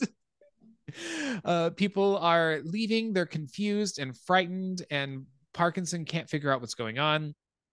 Smith mentions he's not leaving until he is assured that his wife is safe, but eventually all of the lights go out and we're left in darkness. And then just a few like emergency lights come up, and Parkinson is the only one left in the studio. We start hearing cats scream, and he's kind of feeling around his way in the dark. He's not sure which camera is working, if any of them are. But then he gets really up close to the camera, but it's not on his face. It's mostly like on his mouth and the side of his face. And he remarks that the auto cue is working. So the teleprompter is working. And he reads the teleprompter, and he starts reading the nursery rhyme from before, "Round and round the garden like a teddy bear." And then his voice changes into Pipe's voice. It says, "You didn't believe that story about Mother Seddons, did you? Fee, fi, fo, fum." And then the cat noises freak the fuck out. And the camera cuts out. And then the credits roll over the sounds of blowing winds. And that is the end of Ghostwatch. Terrifying. Dude, can you Terrifying. imagine? Like, The shame of it all is that we can't go back and see this as, in the UK when it aired originally, to get the full effect of what it must have been like. do you think that you would have fallen for this? I was pretty savvy back then Yeah. because there was a previous broadcast here in the United States back in 1983 for it was a made for TV movie called Special Bulletin, which was set up as a, well, like the title implies, a special bulletin during a broadcast. And it begins with like what's supposed to be like a movie of the week, and the news breaks in, and apparently nuclear proliferation activists have seized an atomic weapon and are in a tugboat off the coast of Charleston, South Carolina, and threatening to detonate it unless they're given the keys to all of the nuclear warheads in the United States, and What? also the ones from Russia. Yeah, and this is shot on videotape, very much like uh, Ghostwatch. So you're familiar with what film and videotape, the differences they are in grain and how they appear. And it ends with the destruction of Charleston, South Carolina, when a NIST team and a SWAT team raid the tugboat and are unable to defuse the bomb, and it goes off. And it's presented totally straight, just like it's an actual news broadcast. It's very, very well done. Oh my Yeah, God. so I was familiar with that, and being a Cold War kid, that terrified me when I saw it. Yeah. Um, so I was that this kind of gets Ghostwatch kind of gets the credit for being the first thing of this type, but in many ways, that film Special Bulletin did it first, but with more of a straight narrative or straight lace sort of subject matter that was relevant to the times. That is fucked up. Did people fall for it? Some people did, yeah. It wasn't Wow. nearly to the extent that Ghostwatch was, but when it re-aired, it did air with disclaimers superimposed on the screen Okay. throughout it. But that first time when I saw it, it did. Interesting. Yeah. Wow, I didn't know about that So one. yeah, I think that may be available on YouTube, but it aired on, I believe it was NBC in 1983, and I believe it won an Emmy that year Really? because it's Wow. very, very well done. Yeah. I lived in Charleston for a while. I have people in Charleston. Now I want to watch Yeah, that. I love Charleston. It's a Yeah. great city. It's gorgeous. Well, what is it about Ghostwatch that you think works? Like this is just really good storytelling. Yeah, and like I said before, the manipulation of the form of media as we understand it and ingest it, we feel like we're in very safe hands with our trusted broadcasters. And that was Yeah. even more so in the 90s before there was just the constant mistrust of, what was presented as news or real or documentary form back then. Yeah. Yeah. It's I think ghost story, I love a good ghost story, and there aren't many good ghost stories out there. I feel a lot of them become cliche, a lot of them become jump scares, or it just becomes the same story told over and over and over again. For me, there's something really interesting about this ghost and how this is Mother Seddon's, who then took over this disturbed maniac, and now it's kind of a combination, it's become a combination of both of them, right? And so then Right. what is Parkinson going to be the next iteration of this? Is it, like she said, an onion skin? I Yeah. do have to point out there's a little bit of using the idea of a man in a dress after children, Yeah. and a transphobic attitude. This is, Yeah. It's 1992. it, it's it's it's problematic it's certainly today for there, sure. for Yeah. sure, for sure. This pissed people off. Yeah. Why don't you said that you knew of some medical cases? Well, the most notable one was it sparked a suicide of a mentally disabled 18-year-old man by the name of Martin Denham. Uh, he apparently had the middle age of a 13-year-old, and he took his life 5 days after the program aired. Um, Apparently, in his home, his family's house had a faulty central heating uh, set up, and which caused the pipes to knock, like the Wow. premise of the movie, and he hung himself, and he left a note reading, "If there are ghosts, I will be with you always as a ghost." And of course, his parents blamed the BBC and filed an official complaint, which was dismissed, but it went to the High Court, and this is where their complaint was heard. And here's the actual quote: "The BBC had a duty to do more than simply hint at the deception it was practicing on the audience. In Ghostwatch, there was a deliberate attempt to cultivate a sense of menace," which to me says, yeah, that's exactly what they were trying to do, and they did Yeah. it. But I think they had no idea the extent to which people would take this seriously, to the point that it would, result in someone's death. Yeah. Uh, there were a couple of cases that were cited in British Medical Journal in 1994 of two young boys who were at the time described as being the first two cases of television-induced PTSD. Uh, that's kind of been walked back. That it was they had symptoms of PTSD for a time, but it was just really the anxiety of Yeah. Like you acute know anxiety. exactly, yeah. But and beyond that, there are so many anecdotal stories of people who are terrified by this. I was watching some of them. I found there is a behind the scenes documentary called Ghostwatch Behind the Curtain. It came out for the 20th Mhm. anniversary in 2012. I couldn't find the whole documentary. I know it's available on DVD, and I think it's part of the now official Ghostwatch Blu-ray. But Yeah. there is a YouTube channel that the creator of the documentary put together, and he includes interviews with the director or with the producers. And I watched, they appeared on this talk show called Bite Back, which is, it seems like it's basically putting someone in the hot seat and then having audience members just bitch at them.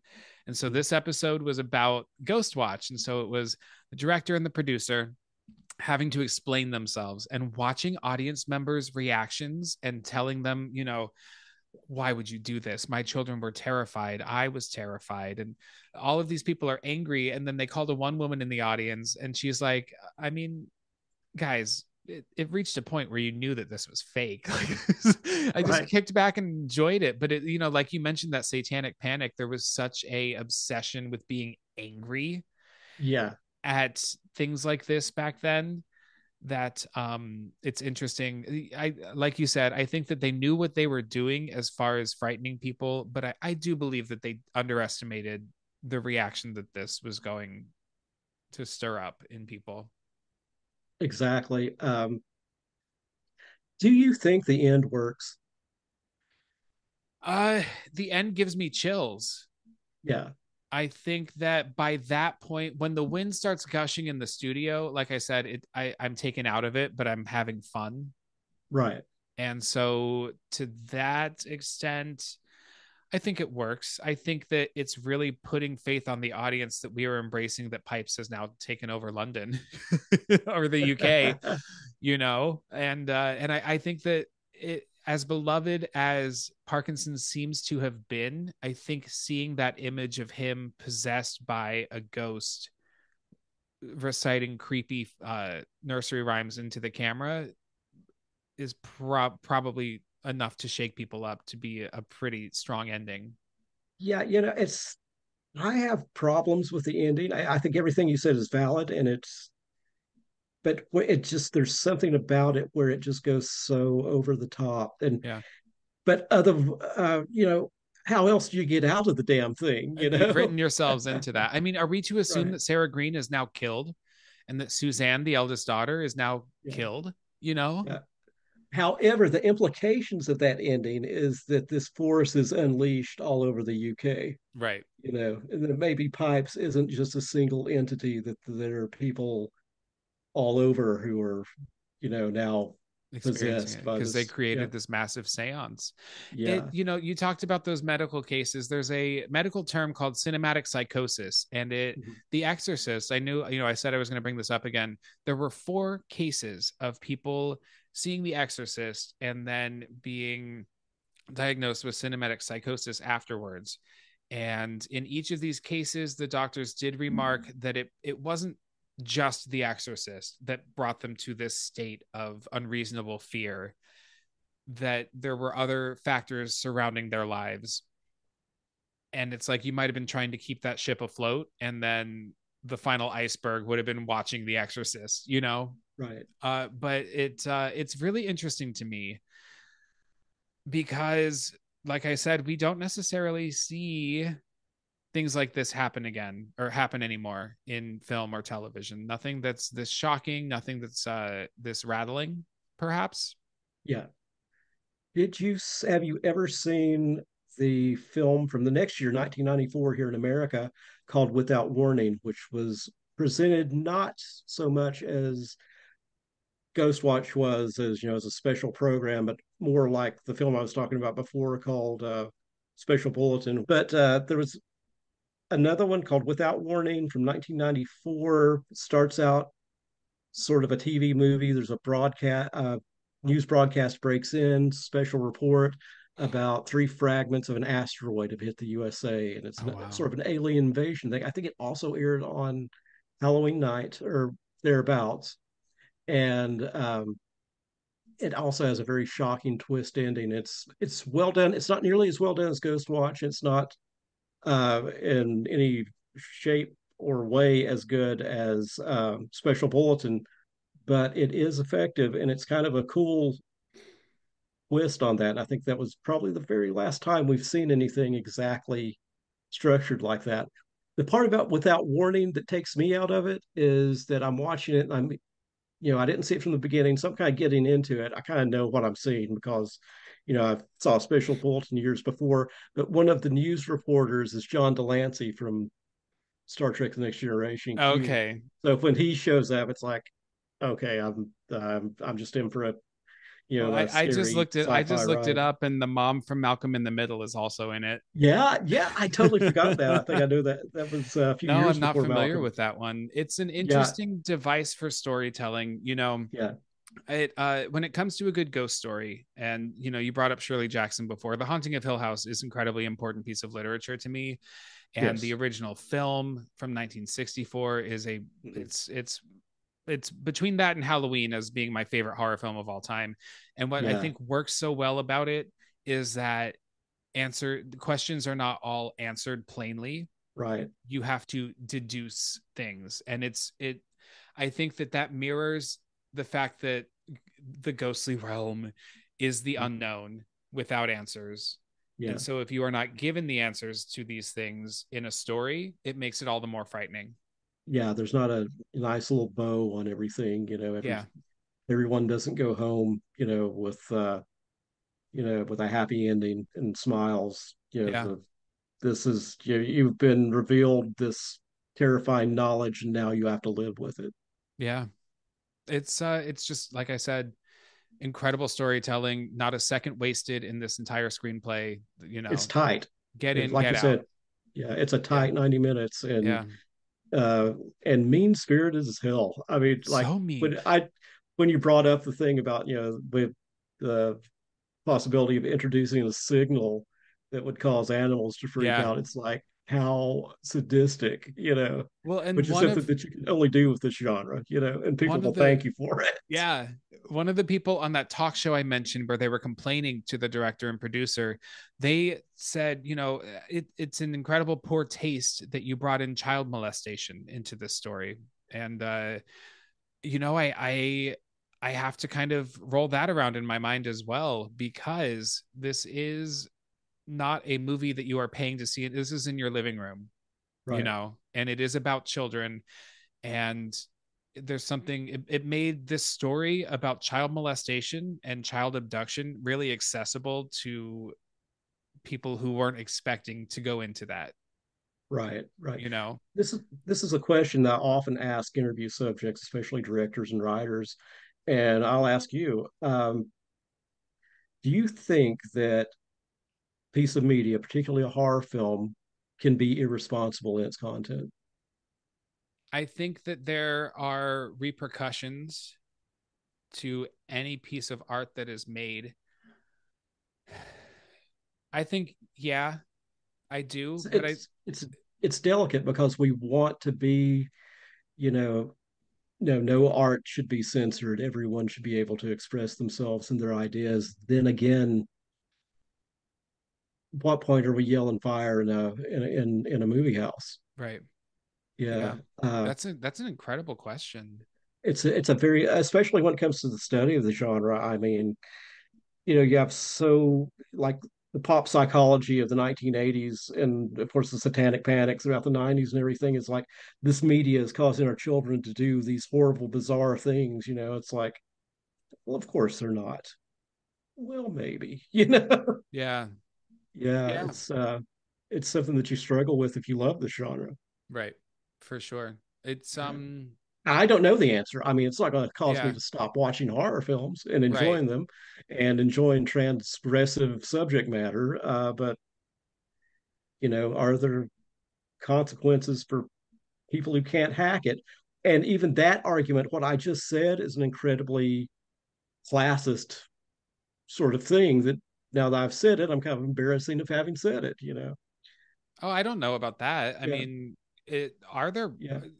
those You know, people who saw The Exorcist and claimed that yeah. it terrified them to, it Yeah. wasn't just The Exorcist. There were other factors happening in your life, and that was just the tip of the iceberg. And Exactly. Yes, that was the thing that, was the final straw. and But yeah, perhaps, what the young man who ended his life, this may have been it might not have been Ghostwatch that did it, but it right. might have contributed. I think that Yeah.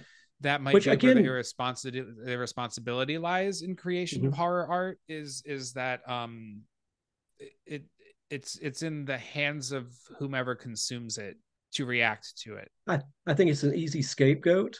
Yeah. Um, but like what I said, being, sort of a classist or an ableist kind of thing. It was like we think, we discussed the 18-year-old kid who had a mental disability, and also we sort of talk about, well, some people just don't have the mental acuity or savvy or as in on the joke as we are to really get horror. And I think Yeah. that's that's a problematic way of thinking about it too. Uh, Again, I have no answers for this. I wish I did. Yeah. I think that We putting this on BBC One that close to Watershed, right? If this were at 11 p.m., it might have been received differently, but this was very, very on Halloween night when kids are bound to stay up later anyway. right. I do think that there is a little bit of reckoning that needs to be. They were forced to make a public apology, and there was a ban Yeah. on playing this on TV again for 10 years. It has still since not been played on British television. But I I hate to admit it, but I do think that it might have been a step too far for Mm. such accessible audiences, you know? Is there anything recent that you think is an analog to this that works in kind of the same way? I happen to have an answer. I just want to know what you think. Um, in what do you mean works in the same way? That manipulates the media to its advantage to elicit fear in a modern context, using the Fox News? Fox yeah, News? I was just thinking about that. What if someone, I don't know, maybe a sadistic sociopathic, maybe president could manipulate the media. For sure. Yeah, but no, but within the horror genre specifically. Oh man, let me think. I'm trying to think. I'm trying to put my own personal experiences into recent movies that have shaken me, but not. Hmm. I'm not sure. What is your answer? Host. Have What you is it? seen Host? Host. Host. Yes. Yeah. Very good. Rob Yeah. Savage's Host. I think it does what Ghostwatch did in very much an updated modern way by using what we're doing right now, streaming over the internet, and taking those age old horror tropes of ghost stories and seances and spirits, and manipulating them in a modern context. Yeah. And it That's also works. It's a fucking terrifying that movie. one blew me away. It really got Yeah, me. And it's what 40 minutes. It's the length of a Zoom yeah, call and it came out yeah. right when we all were in quarantine using Zoom. I mean Right. it used the fucking face recognition for something you couldn't see. It was very clever. Yeah, Very well done. That's a great comparison for sure. I do yeah. think you tune into Host knowing that it's fake, Mhm. and that it's scripted, and this was presented as not scripted, but I wonder if anyone could ever do it the same way. I'm not so sure. I I'm don't with think you in so. that. Yeah, No, things leak too easily now, and yeah. And everyone's so damn savvy of yeah, media, like no, like like it's the a time Gus. capsule of a particular zeitgeist within horror storytelling and within audiences and their reactions to things, Right. because I don't know that it would be as poorly received now either. I Mhm. think that there might be more open minds to it, and I think people would not be fooled like they were now. Yeah. Everyone is so skeptical. We have Right. TikTok where people are faking video reactions to things all the time. It's we are conditioned to look at things and assume that they're fake. Right. Yeah. My favorite TikTok phenomena now is that seems to be these videos made in the Middle East where a bunch of people will be screaming and pointing at the sky, and then there's like a very poorly photoshopped angel flying. Oh, I've seen this. Have you Yeah. seen those? Yeah. Those are just so absurd. Well, all right. Well, here on RickOrTreat Horrorcast, we have a rating system. A movie's either a trick, which means it's okay, or it is a treat, which means you love it, or it is a smell my feet, which means it sucks. William, how do you rate Ghostwatch? This is a treat. This is a treat for all of its problems and all of the controversy it stirred, which, God, that's just part of its legend now. Yeah, This is a treat. This is this is a full size bar of a treat. I love that. Same here. I was accused of only picking movies that I like. We picked a movie I'd never seen and I fucking loved it. And I did not expect it to scare me. Listen, listeners, I'm not expecting it to scare you. I think that it was right place, right time for me. And I underestimated how far this movie was going to go. And I live alone and I have a crazy cat. So it got to me. All right. Well, William, listen, where can my listeners stalk you and where can they read your writing?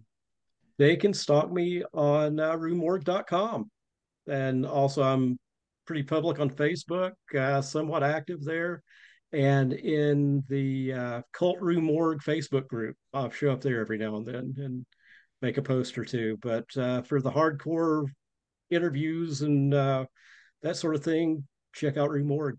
And also, you can see Ricky's great stuff there too. So read it, subscribe, get a Read subscription it. for your kids. Do it. Introduce Yeah, them. Uh, yeah. I'm so grateful to you for taking the time to be on this show. It really means a lot. This was an incredible conversation.